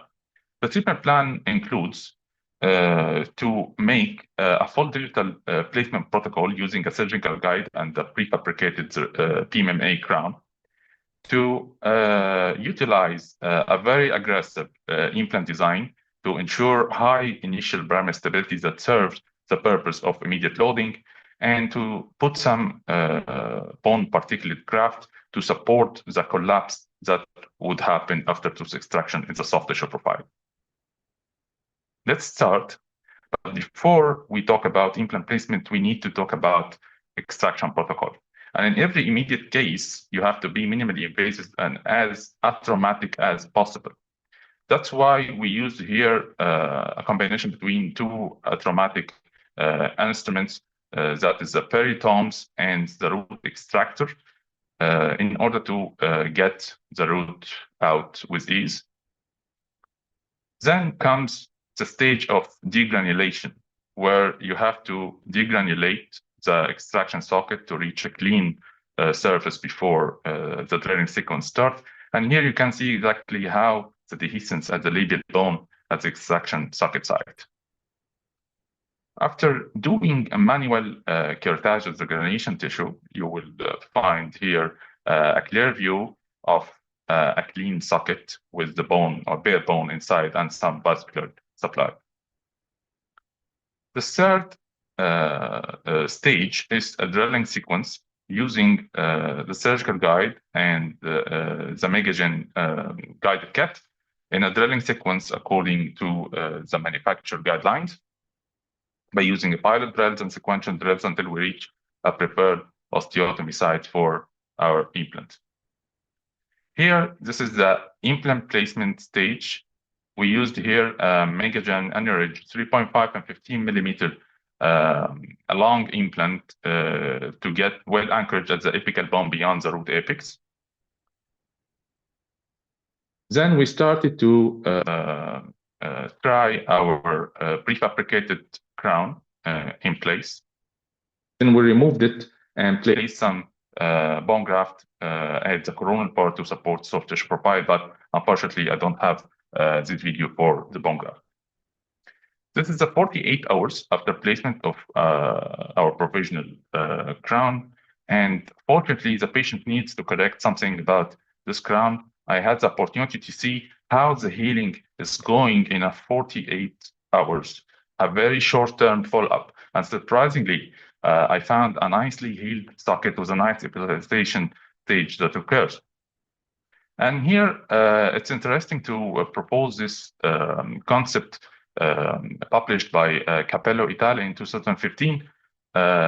This concept is titled inhibition by contact, which means when we do a trimodal approach in implant placement, putting an immediate implant placement at the same day and immediate provisional restoration, this contact inhibits the turnover of epithelial cells and fibroblasts and give the space for an osteoblast to flourish and do its job in bone preservation. That's why by contacting the provisional restoration, we could preserve the crystal bone stability here.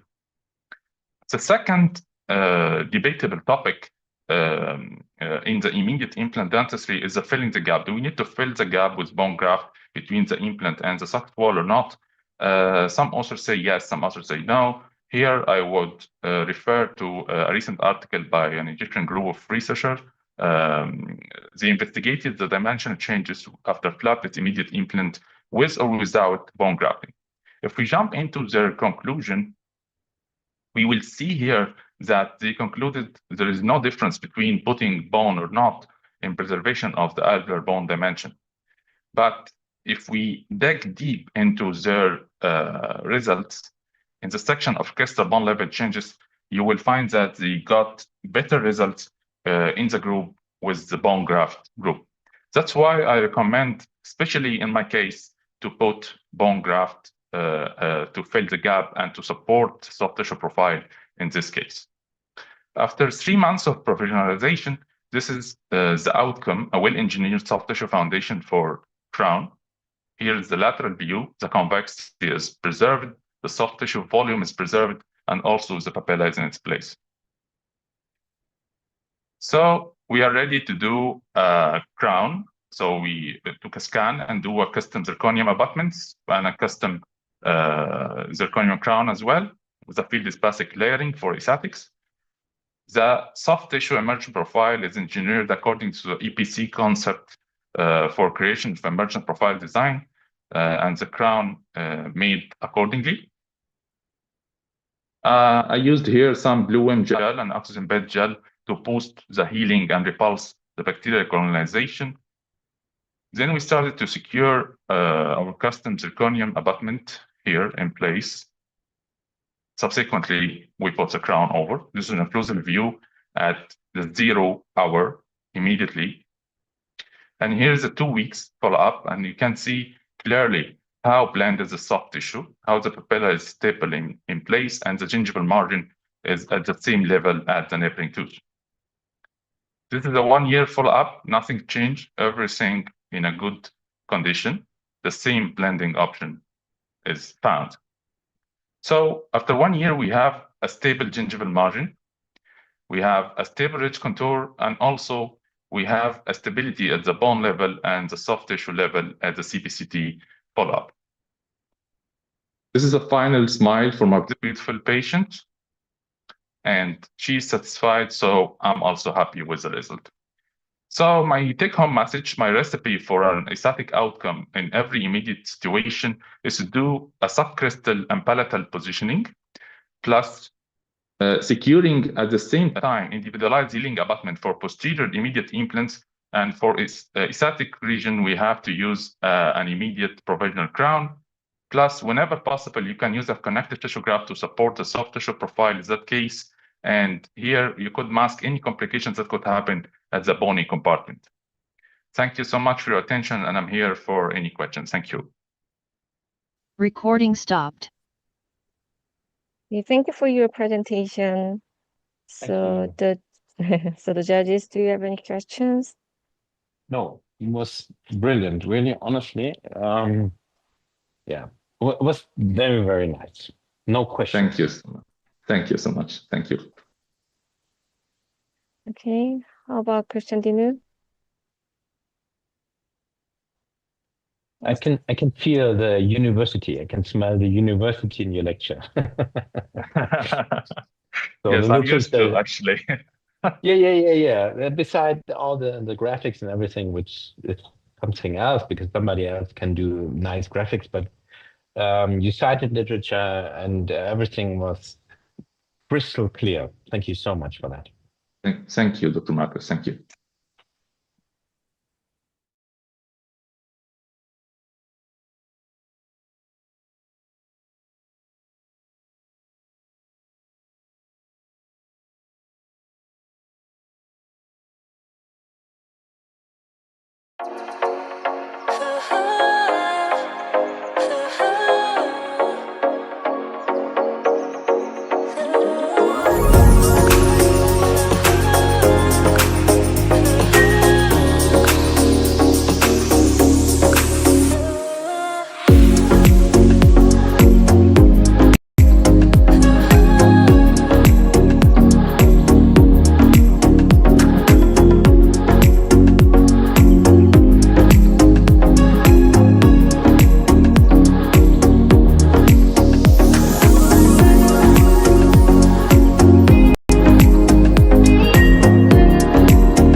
Today, we will discuss one of the most challenging cases in implant dentistry, which is a vertical ridge augmentation or vertical reconstruction tissues on the vertical and horizontal dimension levels. This is Dr. Marwan Farahat, a periodontist and implant consultant from Egypt. Today, we will discuss vertical defect case in the posterior mandibular area. This is 35 years old male, medically free and non-smoker.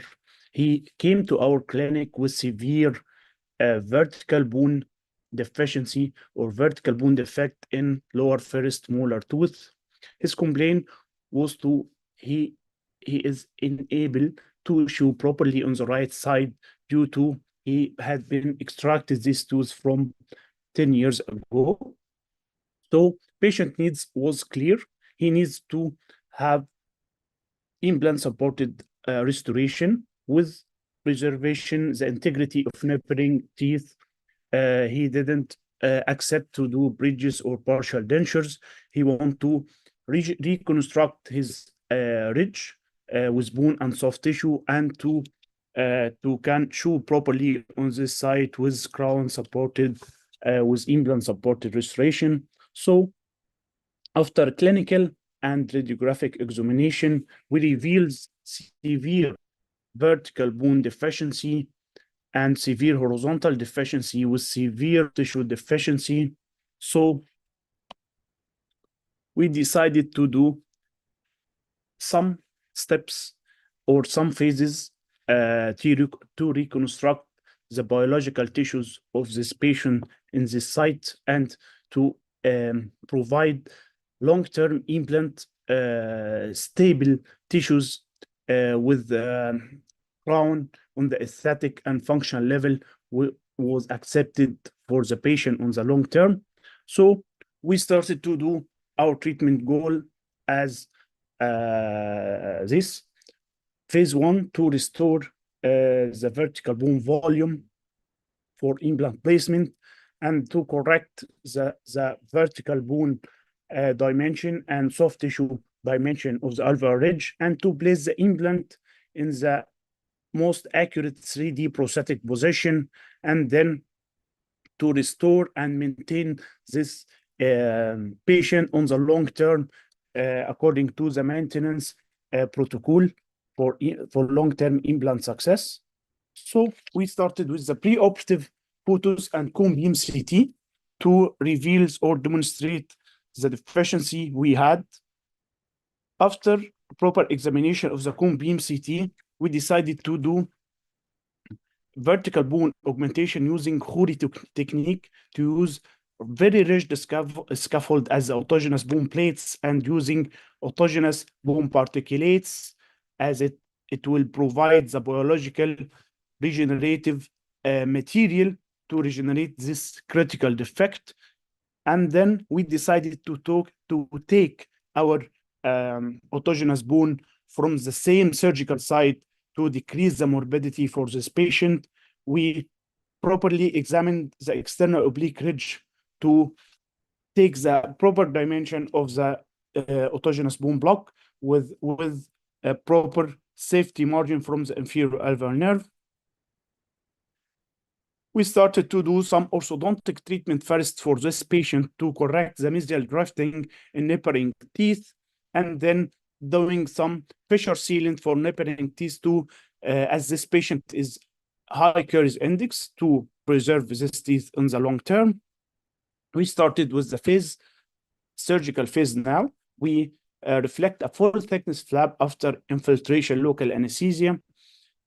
We removed all soft tissue from the bone with periosteal elevators and round burrs, and then we can observe how the bone is deficient in this site on the vertical and horizontal level.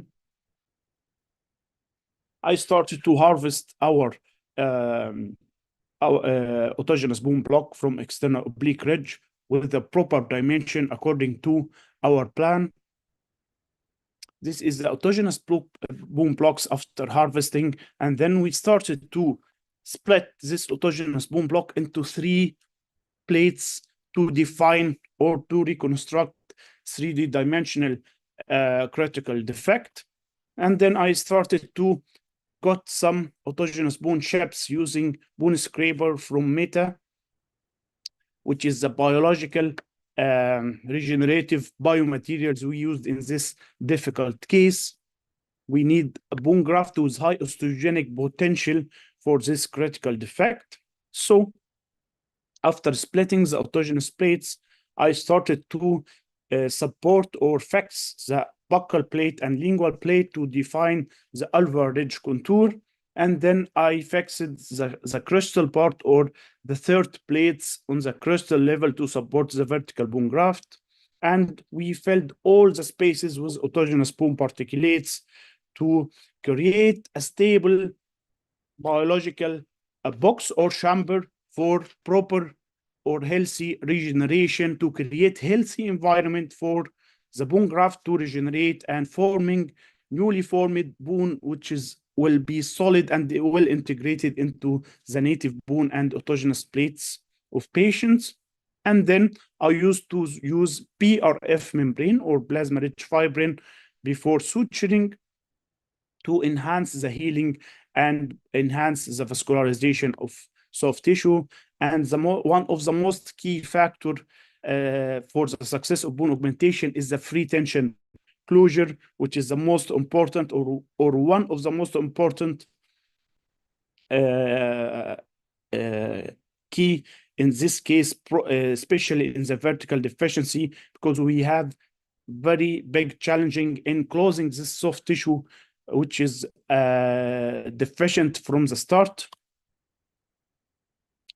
And then after 6 months, we started to talk our clinical photos and cone beam CT to reveal how we gained, how the tissues, how much tissues we gained.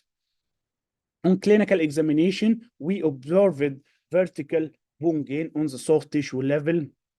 And on the radiographic and cone beam CT, we observed well thickness and well height of the bone gained in this site.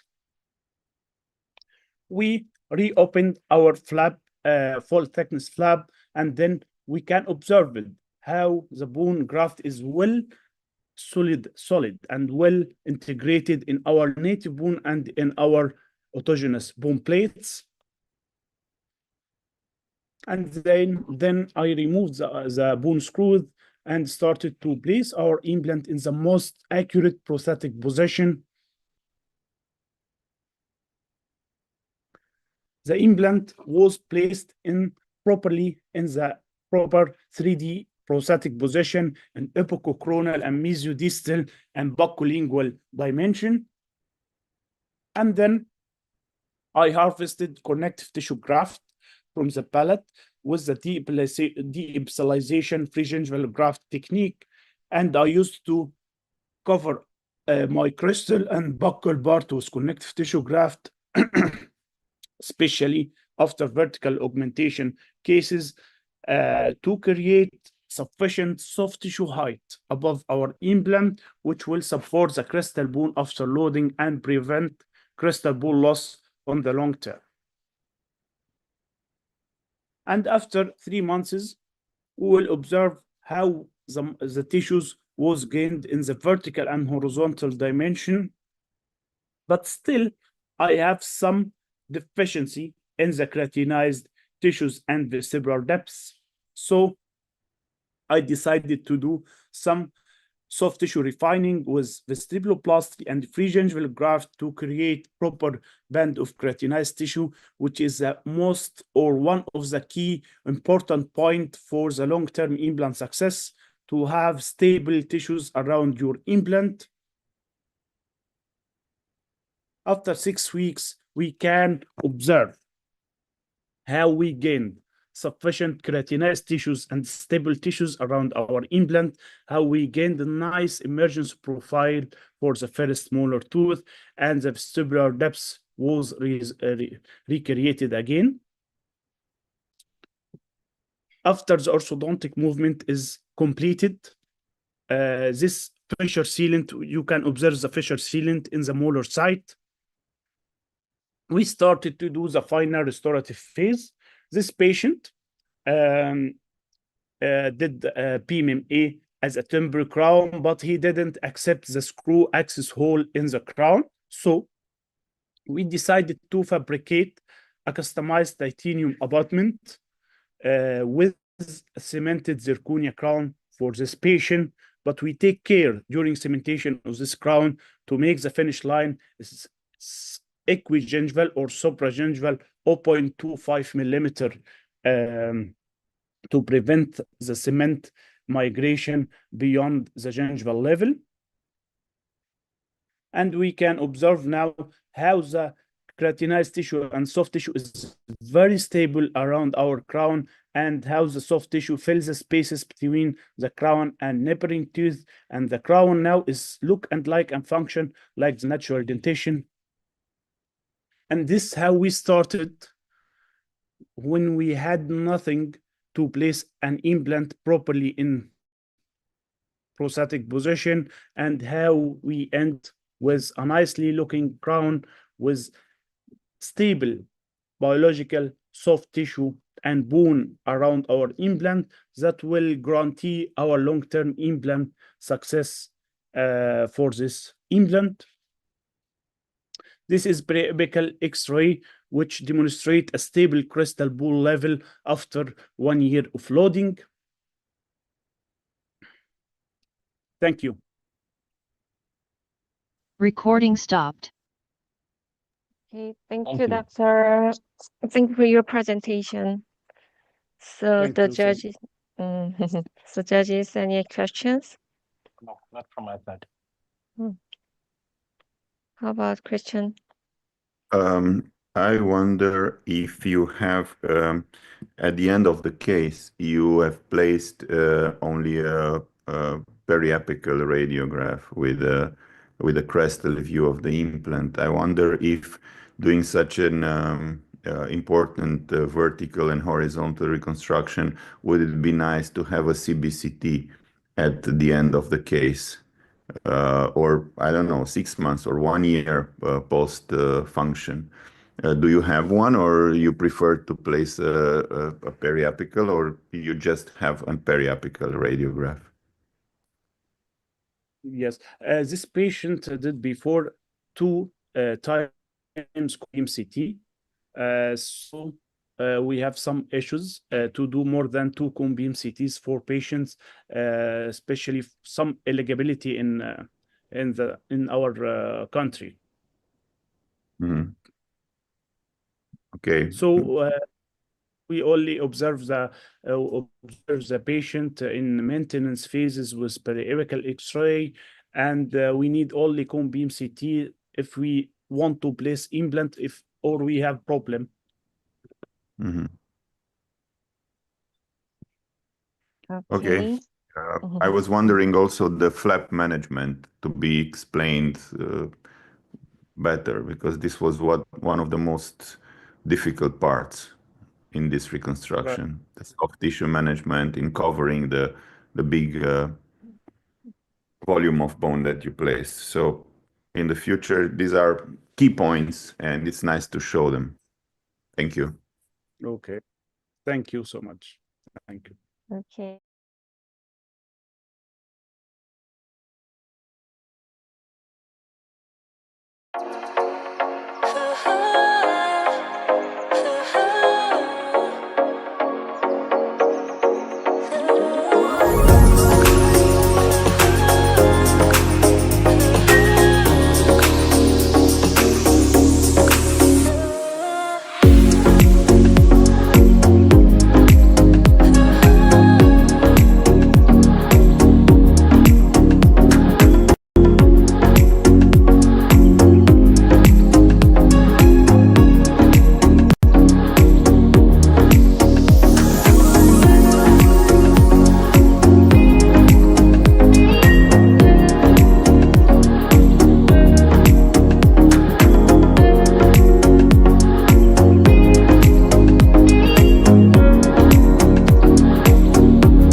Let's go.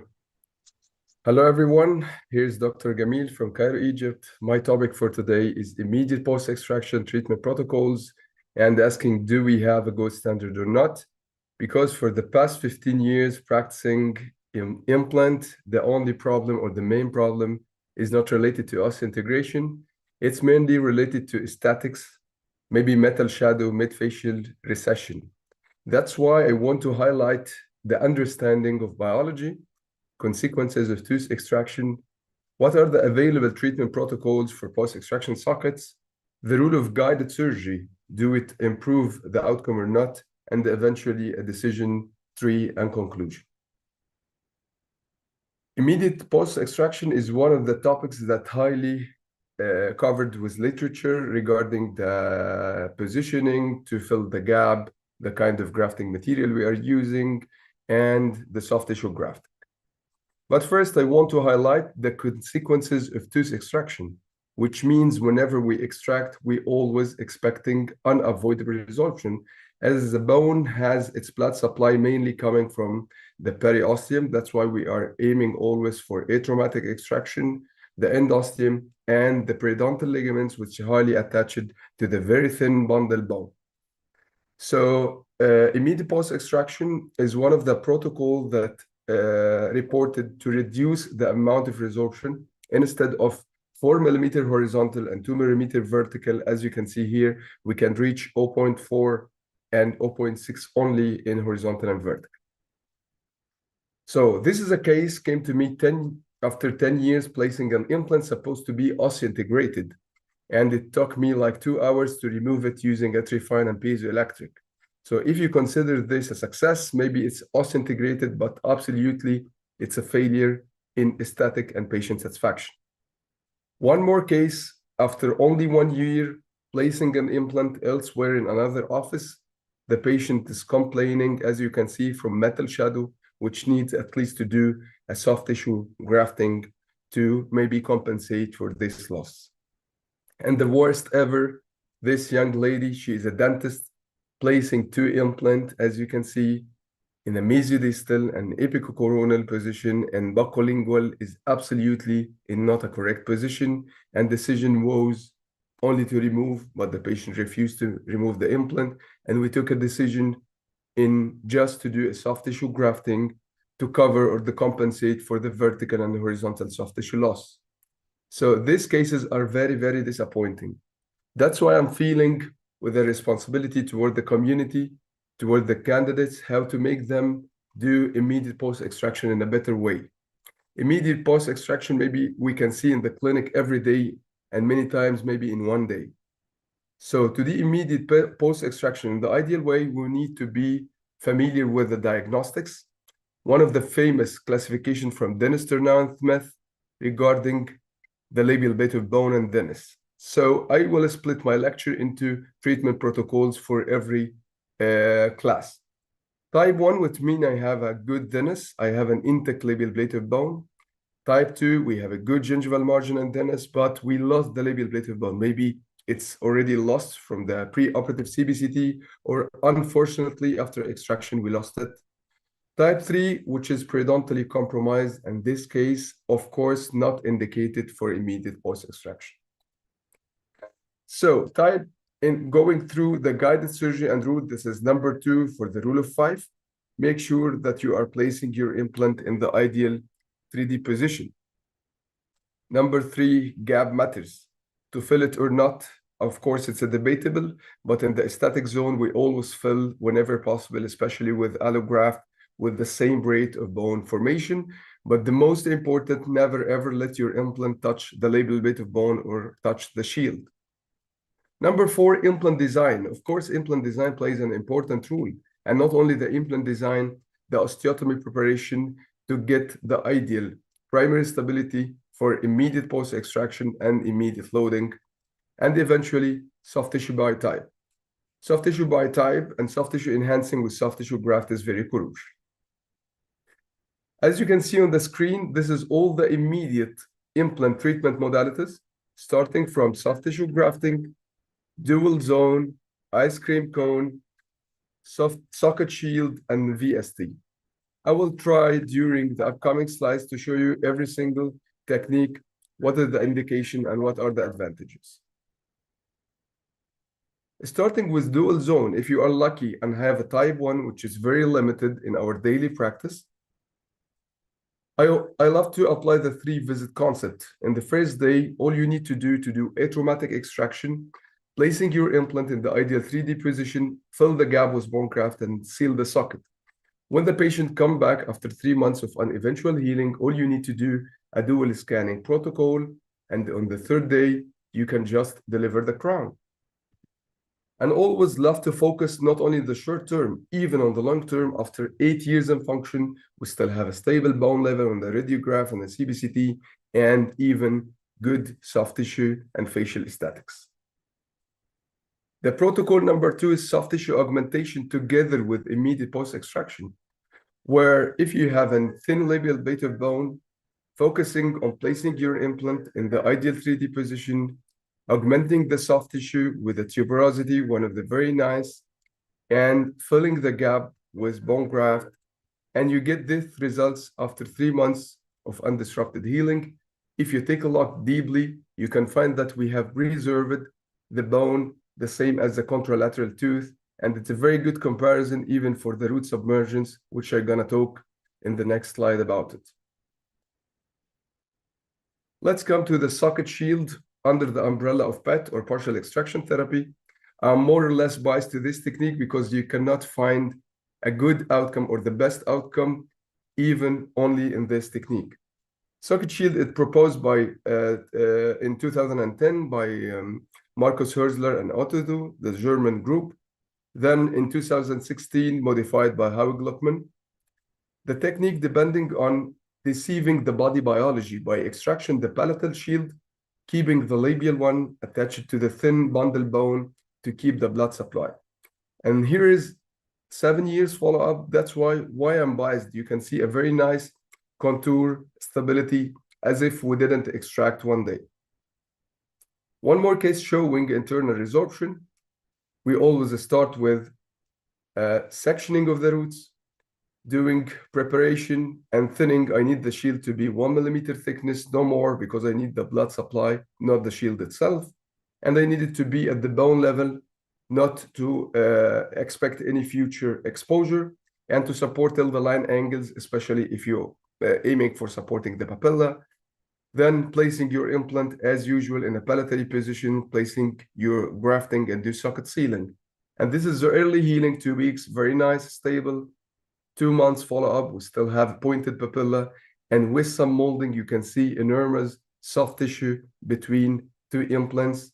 And here's pre and post, scan versus reality.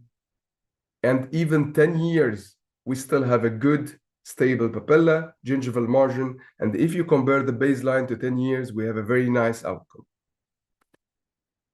So let's implement both the soft tissue and socket shield in a case.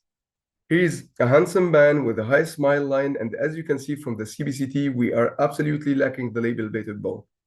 So here we are aiming to support the soft tissue coronal part with the soft tissue. So we are planning for middle and apical shield. And on the coronal part, we did the soft tissue. So we did everything in guided way, as you can see, as usual, because the 3D implant positioning is the most crucial. Jumping gap filling and placing our soft tissue graft, where we're gonna do like overcorrection to have the optimum contour of our tooth. And thanks for the primary stability, we can even load the tooth with a prefabricated crown. As you can see, socket sealing and patient satisfaction have gained. And 3 months later, when the patient comes, we have a soft tissue, which is ready for scanning and final delivery of a monolithic zirconia in place. If we apply the same concept with a guided surgery, not only for the osteotomy preparation, but also for sectioning. So collecting all the data, the facial photos, scans, and face scan, implementing all this together, going to the OR, where we have a surgical guide, which help us to split the root as clean as you can, and placing our implant in the ideal 3D positioning, as you can see, leaving a gap, which is mandatory, fill the gap with bone, and we successfully, after Ostel reading, we can do loading using the patient old crown. And after 3 months of undisrupted healing, as you can see, we absolutely, as if we didn't do extraction. We have very stable with no papilla loss, with no contour loss. All we need to do just to do a scanning to deliver the monolithic zirconia crown in place with nice aesthetics, nice contour, and nice papilla. And as usual, it's not only related to the early healing, but also to the long term. If we take a look here, 1 year, we still have a stable, nice soft tissue, nice smiley patient. So what if we are lacking the labial blade of bone? We have 3 options, which is ice cream cone from a dinosaur now, connective tissue wall from Giovanni Zucchelli, and VST from Al-Askari. So ice cream cone, it aims to, if you have, as you can see, lost labial blade of bone, as usual, we place our implant in a palatally positioned direction. And the only change here, we are using a collagen membrane to exclude any fibroblast or fibrous tissue that may go into the bone graft. And thanks to the primary stability, we can use the patient's own tooth to do immediate loading. But in my experience, as you can see, 3 months, we have a nice facial photo, but from occlusal view, you can find the flat profile. So the problem with the ice cream cone, we always have intra-contour augmentation, which may end up with this flat profile. 8 years later, we still have a good results, a little bit reduced contour, which is not an issue with a low smile patient. One more technique, which is connective tissue wall. If we are lost the labial plate of bone, instead of using collagen membrane, we can use a connective tissue to restore the lost labial plate of bone. And eventually, the VST. They started publishing in 2014. Now they have 10, and their main aim is to do a socket type conversion by converting this kind of lost labial plate of bone using a bone lamina. I will apply this technique on this specific case. This beautiful lady having a periapical lesion reaching the nasal floor with lost labial plate of bone. Through this vestibular incision, we are getting away from the gingival margin, from the papilla, and we have a good chance where we can do extraction, we can guide our drill, we can clean the lesions, always with a guided surgery, placing our implant in the ideal 3D position. Again, through this incision, we can do a socket type conversion by placing the bone lamina, fix it with the screws, and close all of this with a small suture, 6/0 Prolene suture. Here's the x-rays. And as you can see, here is pre and post, what we can do and what we can get. 1 year, we have absolutely no change in the soft tissue. Let's come to a conclusion. If you have an intact soft tissue, dual zone is a very good option. Sometimes soft tissue, if you need to augment in thin by type. If you have an intact soft tissue, lost labial plate of bone, ice cream, VST, or connective tissue wall, type 3, absolutely not indicated for immediate post-extraction. So as a conclusion, do immediate whenever possible because maintenance is much easier than creation. Applying the rule of 5 together with optimal implant positioning is a paramount. Guided surgery is not an option in the aesthetic zone. Always do it. Socket shield, although it's technique sensitive, but it can elect the ideal or the most dimension stability. And immediate loading, not only satisfying the patient, but it's absolutely satisfying us by doing a socket sealing, reduce the number of surgeries. Thank you for your attention and thank you. Recording stopped.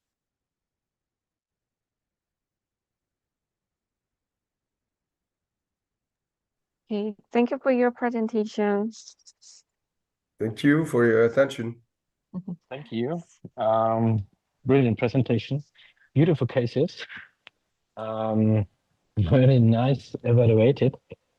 Did you do the same presentation in the first round, or do you select every time new cases? Because we should be tons of cases you should have if you The cases if which you we do focus on are absolutely new cases, but the Okay. cases for the discussion at the just to summarize, it's an Mhm. old cases. So the cases which I focus on with a socket shield, all of them are new cases.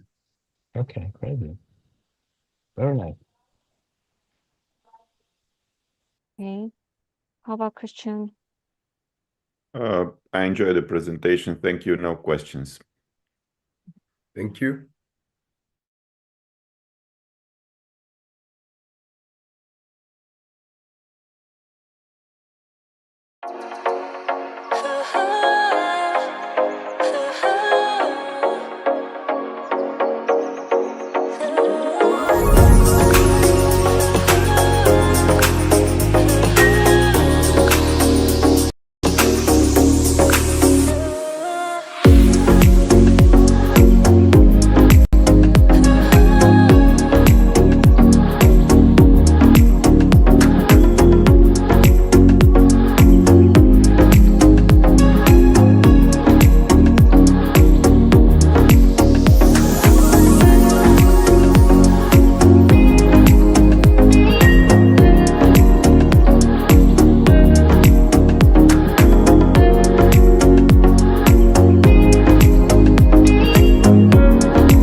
Hello, everyone. This is Dr. Rami Meshreki from Egypt. It's been a pleasure to join Megamind, and now we are in the Continental round. Today, I will be presenting. About whether to go for an FP1 or FP3 prosthesis in full arch rehabilitation through the digital control of soft tissue and prosthetic design. When to decide. This is very important. It's a very critical thing in the diagnosis, in the early beginning phase when we have our patients coming. When we decide, it's a very early decision. For sure, we can modify this decision, adjust it, but the most important is to follow protocols. Nowadays, we are working in the digital philosophy. Using the Gestalt principle, where the whole is greater than the sum of its parts, means that we start by collecting data. We have to collect data, always collect data. So when we decide for an FP1 or FP3, is always there is a lot of factors. The age factor, whether it's young patient, old patient, expectation, preferences, the vertical dimension of occlusion. When we have lost vertical dimension of occlusion, how to alter this? And when we alter the vertical dimension, can we go for an FP1 prosthesis, or we need to go for an FP3 prosthesis? FP3 means I need to replace the teeth and the soft tissue and the bone. The FP1, I'm just replacing the teeth. Okay. Also, the bone quantity and the number of the implants. Well, when we have more number of the implants, we have more freedom to go for an FP1 prosthesis by splinting the teeth, but going directly in the sockets. But FP3 prosthesis means we need to splint. We need to use a hybrid prosthesis with a titanium bar or whatever. And also the time factor, because when we are going for an FP1 prosthesis, we know that we need to sculpture the soft tissue. We need to mold. We need to allow the healing. We need to modify the soft tissue because we are expecting shrinkage. And this is the main part of my presentation today. So when we have sufficient vertical space, which is from 7 to 12 millimeters of the edentulous ridge, we can go for an FP1. When we don't have this luxury of space, we have to design for an FP prosthesis. So it's a very challenging decision sometimes. This is our lovely patient, Elizabeth. She's in her late 70s. She came asking for help, asking for a long-term solution, and she deserved this. So what we start with, as we mentioned, we start by collecting data, preoperative scan, preoperative CBCT, and then we align both. We go for the visual planning, placing our implants in the softwares. We see how deep we can place our implants. This is also very critical, how deep we can place our implants. And then we can design for our FP1 temporary prosthesis, which is immediately loading after the surgery. Okay, so this is the virtual planning.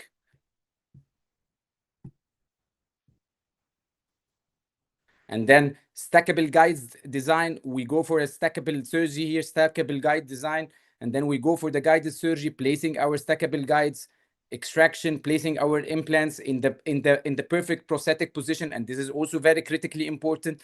A little bit palatal is important to allow the soft tissue because of the buccal wall thickness and also the jumping space. This is also very critical to decide whether we will go for a spontaneous for a simultaneous soft tissue graft or jumping space filling by bone graft material, or adjunct with the soft tissue, the temporary prosthesis design. So this is the surgery, preoperative, placing our implants, placing our healing caps, and placing our immediate loading temporary prosthesis. So now also this is a paper about the digital assisted soft tissue sculpting technique. Means the interim prosthesis, which is a temporary prosthesis, is used as a prosthetic scaffold to guide the soft tissue and the bone tissue and the regeneration. It's a very predictable way when we have all the data, and the digital workflow simplifies the achievement of this sculpt tissue to make it a pink-free fixed implant prosthesis. This is very, very, very important. Where we are guiding the soft tissue, we are compensating for the resorption, for the recession. We are keeping the compensatory technique of the temporary prosthesis, which is immediately loaded on the implants. Okay. This is the temporary prosthesis. Guided tissue healing is very important. Reverse graft concept means that when we are having the sockets after the extraction, placing our implants, we have to to identify this jumping space. We need to graft or not to graft. We need to place our soft tissue grafts, whether it's dermal, matrix, or subepithelial soft tissue graft, or we just place the jumping space and we modify, we compensate with our temporary prostheses. We design it to act as a scaffold to mold the soft tissue during the healing phase. This is also very nice because immediately fitting the temporary prosthesis, the patient benefits from an immediate natural appearance and function, which is major advantage of immediate loading. So digital control, sculpting of the soft tissue. This is a very beautiful soft tissue profile on the second phase, thanks to our digital labs. Very important cooperation and the understanding between the lab and the clinician. It's very important to design and when to press and when to design and when to press on the soft tissue to allow the compensatory technique. Using the face scans also is very important. The transition line, when the smile line and the transition line between the soft tissue and the teeth. And this is also very critical to decide for an FP1 or FP3 prosthesis, or it's not that critical sometimes. It's not that critical, but maintaining the soft tissue is very important. Also, the oral hygiene and the patient care is very important. We have to be very selective with our patient when we go for these techniques. So immediate loading of a properly designed temporary prosthesis is very nice. This is after the surgery, directly after the surgery. This is also after the surgery. And then during the second phase, we have this beautiful soft tissue sculpting. The scan for the implants and the digital workflow to start our final prosthesis. And this is the CBCT, placing our implants in the perfect prosthetic position. We can see that also the back implants, the posterior implants, the far back implants distal, they are already placed with the closed sinus lifting, means we didn't include them in the immediate loading in the first stage, but in the second stage, in the final stage, we can include them normally. So, and this is the final prosthetic restoration, monolithic zirconia, direct connection. When we go for direct connection, we can go using the tie bases or without tie bases using the rosin screws. This is very nice also solution. The rosin screws allow us not to use a tie base and they not direct the forces directly to the zirconia. So they redirect it vertically, not horizontally. And when we have a minimal thickness of zirconia, this is very critical point also. And this is pre-operative and post-operative with the immediate loading of the final prosthesis. Pre-operative and post-operative placing the implants, beautiful blending of the final prosthesis on the multi-unit abutment. And here we can see the final delivery. Okay, using the blue M gel. What's the blue M gel? My colleague already mentioned about this. It's very nice gel, promotes soft tissue healing, oxygen releasing gel, inhibits bacterial contamination. It's very scientifically proven, and we start using it, and there's still a lot of studies about it. I believe it's a beautiful product.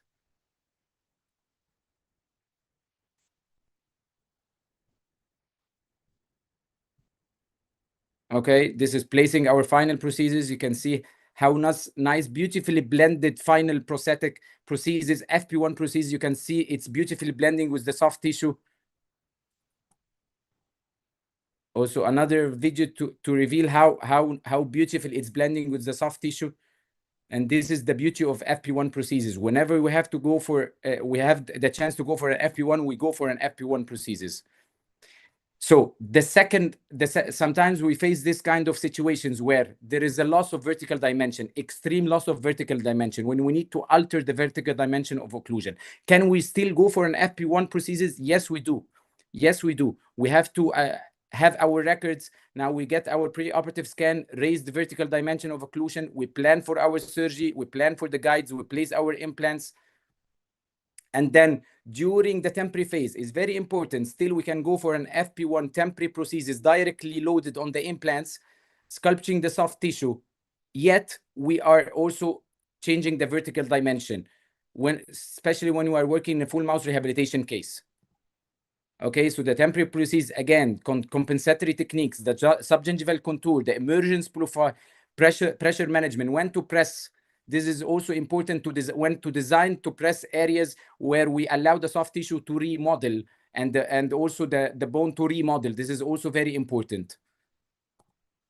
Okay, And now when we let our patient go during the healing phase, they come back and we go again for a temporary prosthesis. Why? Because we want to sculpture the soft tissue. We want to allow the final shape of the soft tissue. We want to get the papillas filling. We want to get all this. And this is now after healing phase, you can see the beautiful soft tissue blending, and we start to use, we go for the final prosthesis, direct connection using tie bases in this case. And this is the workflow, preoperative, the surgery, and placing our final abutment, final prosthesis, FP1.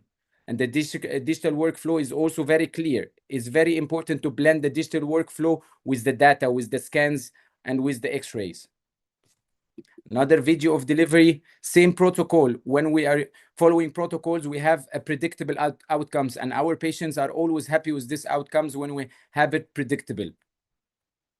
Final prosthesis, direct connection.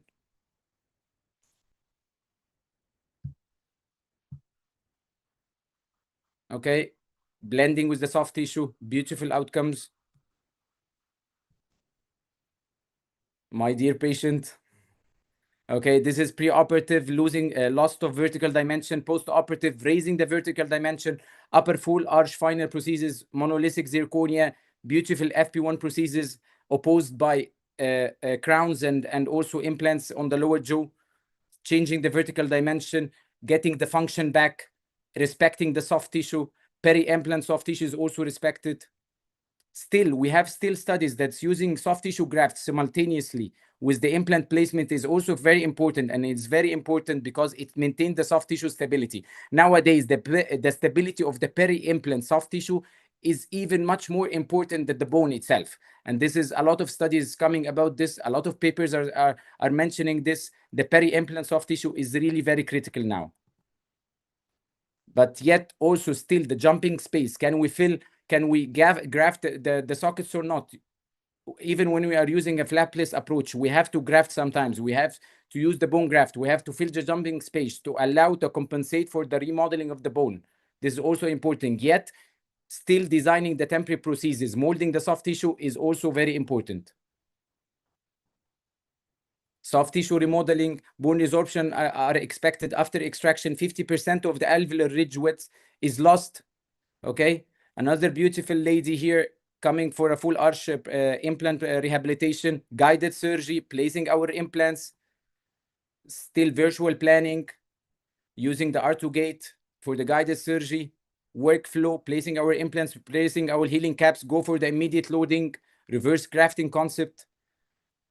Still, we know that crestal ridge width changes is expected. So placing soft tissue is important, but molding the soft tissue with temporary prosthesis is also very important, and the design is also very important. So this is the workflow, placing our temporary prosthesis, immediate loading. And this is the final outcome on the x-rays. You can see the final prosthesis on the implants, direct connection on the multi-units. Scanning protocols also is very important, because when we scan well, we get the data well. Our digital lab get the scans, and also the alignment and the stitching is also very important. So nowadays we have different protocols for scanning, continuous scanning strategy using the intraoral photogrammetry, scan flags. All these techniques is very important to get a perfect scans and then design perfect temporary restoration. This is also very important. The final restoration, you can see the final restoration is blending directly connection using the rosin screws. When we are not using tie bases, we are using rosin screws. Okay, when we can splint or segment our final prosthesis, this is also very important. Delivery of the final prosthesis using the blue M gel, bacterial, inhibit the bacterial contamination around soft tissue, healing.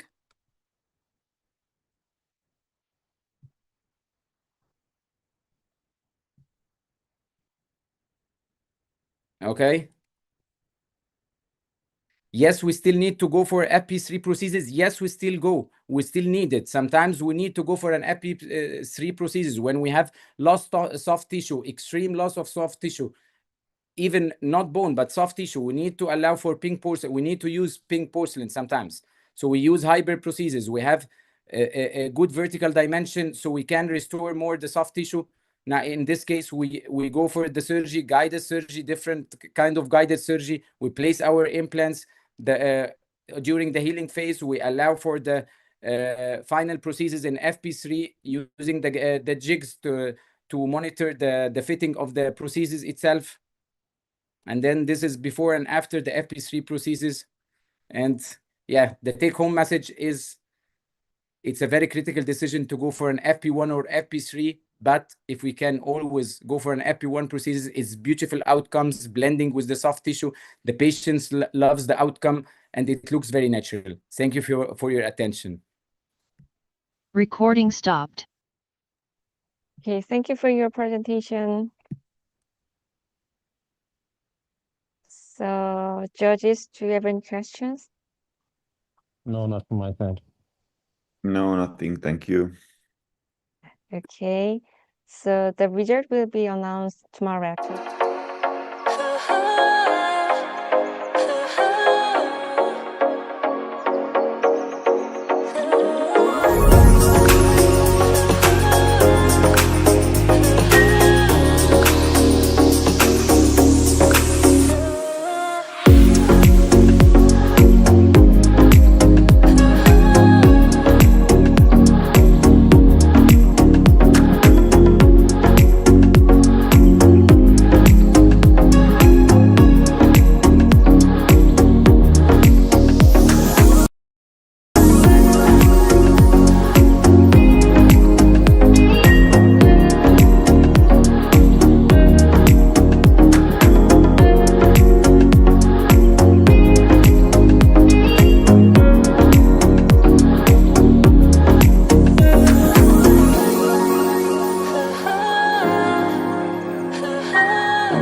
Hello, good day, everyone. First of all, I would like to thank Megamind and MegaGen for giving me such an opportunity to compete at the Continental round. And let me take this chance to briefly introduce myself. I'm Dr. TAREK DIWAN. I'm a periodontist and implantologist and a lecturer in the field. And I'm originally from Egypt and currently practicing in Doha, Qatar. And today our topic will be soft tissue architecting in heel sides.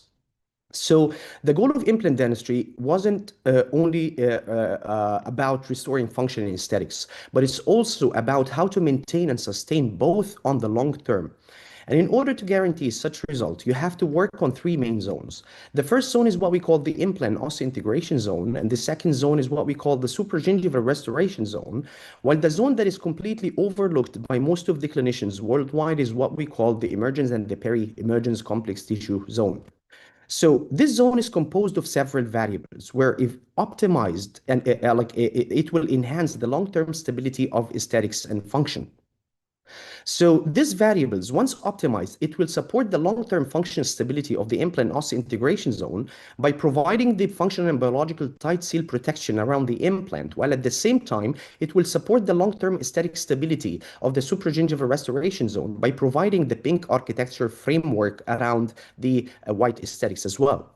That's why we say that the white aesthetics are only complete when framed by the optimized pink aesthetics, meaning that if you have a single missing component of the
white aesthetics are only the optimized pink aesthetics. So out of a gigantic bone and soft tissue surgery sequence decision map, today we will be talking mainly about the cases of the heel sites, and I will take you through some examples, few examples of how to manage the cases around the heel sites.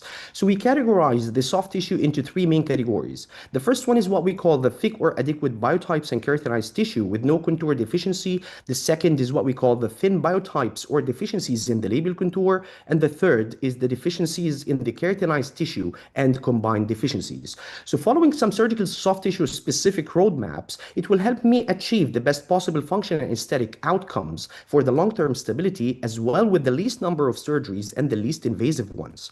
So out of all the protocols, let's start with the cases of the thick or adequate biotypes and keratinized tissue with no contour deficiencies. And in such cases, we follow what we call the map of contour creation. So we start with no qualitative or quantitative tissue deficiency, and we need to create an emergence profile following the EBC contour concept with a customized healing abutment that will be placed on top of the implant on the same day of the surgical placement or on the second stage procedure using a provisional crown that will help me push back the papillae in place, and as well it will help me support the labial contour and the free gingival margin at the new position. And the advantage of such tissue that with the labial tissue displacement while shaping the tissue, the tissue won't, or the shaping won't exceed the quantitative tissue threshold, and it will result in an ideally contoured crown. And that can be done with the edge flap, which is a papillary sparing incision, or an envelope flap that can be done on the first stage implant surgery or on the second stage surgery. So following such protocols on the day of the placement, sparing the papillae, placing the implant in the ideal 3D position, customizing a healing abutment on top of the implant, secured on top of the implant, it will help me in a 3 months time just create the perfect emergence profile and the tissue architecture that is ready for final scans, and then we proceed with the final crowns. And thanks to that kind of tissue, that will help me restore the tissue with the ideally prosthetic contours. So recording stopped. Sorry?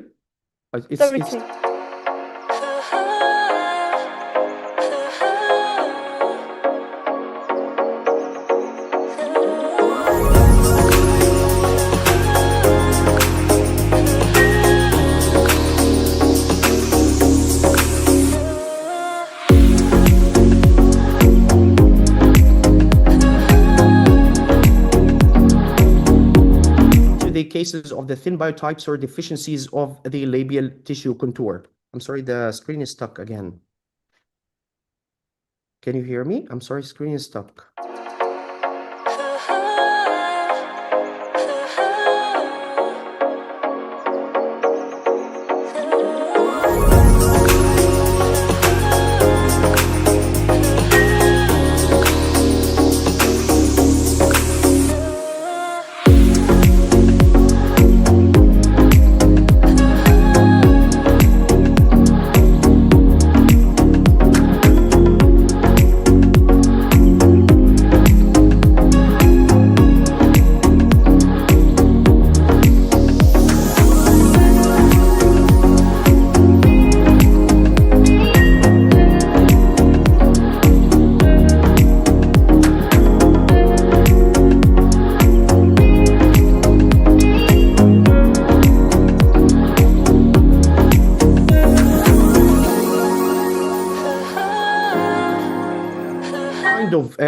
A category of the thin biotypes. The challenge here is that we have a quantitative tissue deficiency. So if you just try to do exactly the same like what you have done in the previous category, that labial tissue displacement while shaping your emergence profile will exceed the quantitative tissue threshold, and eventually it will result in some recession and a long crown, and that is how we face it in most of our cases with the kind of soft tissue. So this will leave no option for yourself or the dental lab technician but to do a deformed crown to overcome the shortcoming of the labial deficiency as well. So that is why in such cases we follow what we call the map of contour creation and compensation, where we need to compensate the lost labial volume with a roll flap, modified roll flap, or a free connective tissue graft. And that can be done as well on the first stage implant surgery or even on the second stage surgery. So out of all the techniques, we will be talking today about the cases of the roll flap and some of its modification, where the idea of the roll flap is simply rolling the the crestal connective tissue on top of the ridge towards the labial pouch with some traction sutures. And the main concern here is always the papillae, that we need to spare the papillae in our incision designs, rolling the tissue towards the labial side, placing the implant, customizing a healing abutment on top, and eventually in a 3-month time, you will end up having a very good architecture of the tissue ready for your final crown. But the main problem is that it's not feasible or it's not doable in all the cases that that to spare the papillae. That's why we modified the technique in a way that we don't spare the papillae in our incision design. We just reflect the tissue and place the implant and place the customized healing abutment on top. And on that labial crestal reflected tissue, we will take 2 vertical incisions, 1 horizontal incision, and as well we will de-epithelialize all that area, roll it towards the labial side here, while at the same time we spared the papillae to reposition them back again in between the or around the customized healing abutment. So in a 3-month time, you will find that your gingival architecture is perfectly ready for the final scans and the final crowns, and thanks to that technique that will help me restore back the natural prosthetic contours of the crowns based on the soft tissue architecture.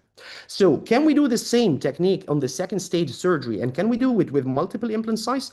Yes, we still can do. So in such a case, where this case presented to the clinic with the aim of restoring the posterior, the missing teeth, so he's having a limited restorative clearance, and as well he's having an uneven deficiency in the labial contour. And this will eventually end up with a very short inclined crowns. And unfortunately, we advised the patient for some orthodontic therapy, but his workplace, they were having some restrictions that the employees can never place any kind of orthodontic appliances. So we had to find a way out. So here as well, as long as the patient was a smoker, so we decided to submerge all the implants, and then on the second stage surgery after healing, we will manage the soft tissue. So we decided to push all this tissue again towards the labial side to be able to do a proper emergence of the white aesthetics later on with the same open roll flap technique, where we reflected the tissue and we placed some healing abutment on top of the implants. We started drawing on top of the crestal tissue to specify the parts that will be rolled towards the labial side, and from here, after rolling towards the labial side, we have compensated the volume around the implants and around the pontic sites, and now it was time to support that tissue and the pontic sites as well. So we fabricated what we call an interconnected custom healing abutments with ovate pontics that fits on top of the implants on the same day of the second stage surgery. And after a couple of relines and 8 weeks of healing, we have obtained the ideal architecture of the tissue that is ready to receive the final crowns. From there, we fabricated the final bridge on top of the implants and we secured it on top, and it fit really nice with the proper architecture of the tissue, restoring back the natural prosthetic contours, and that was before, during, and after. Okay, let's jump into the next category of the cases of deficiencies in the keratinized tissue and combined deficiencies as well, where actually here the challenge is even higher because it's not only about the quantitative tissue, but also the quality of the tissue. And in such cases, if you try to do exactly the same like we have done in the earlier categories, you will figure out that the tissue threshold, it will exceed the tissue threshold, the qualitative and quantitative tissue threshold, recession will occur, and also implant might be exposed as well, and that is the disadvantage of such tissue. That is why we follow here what we call the map of contour creation, compensation, and correction to correct the labial keratinized quality as well, and can be done as well using several techniques that can be done on the first stage or the second stage surgery. So out of all these techniques, we will be only able today to discuss briefly about the apically displaced flap.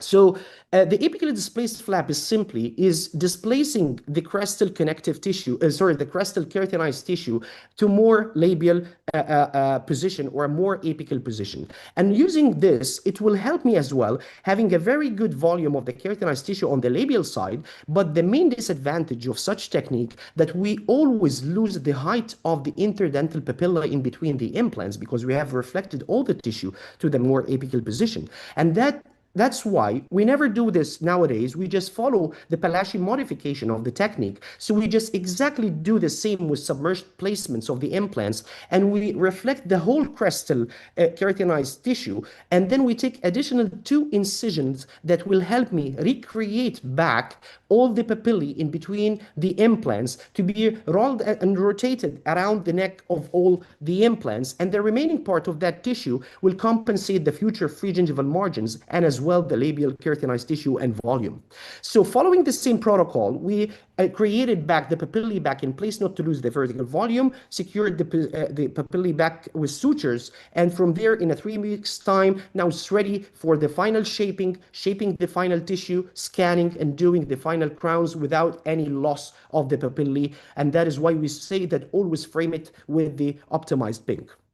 So jumping back again to the thick or adequate biotypes and keratinized tissue with no contour deficiencies, where we had to manage on the second stage. Why did we manage on the second stage? Because sometimes the wisest choice is to let the tissue forget the past, reset itself, and start again from scratch. And that is a typical example of this scenario, where actually when this case presented with such a concern to replace her anterior teeth with implants, we have a damaged anterior teeth, overdeveloped premaxilla, 6 years old provisionals, and a very deep bite. So we started with doing some digital smile design to try to know where exactly our teeth should be located. And accordingly, we transferred this design to the soft tissue to evaluate the quality of the soft tissue or the remaining soft tissue after the trimming. And we find that we have a good tissue volume and quality as well.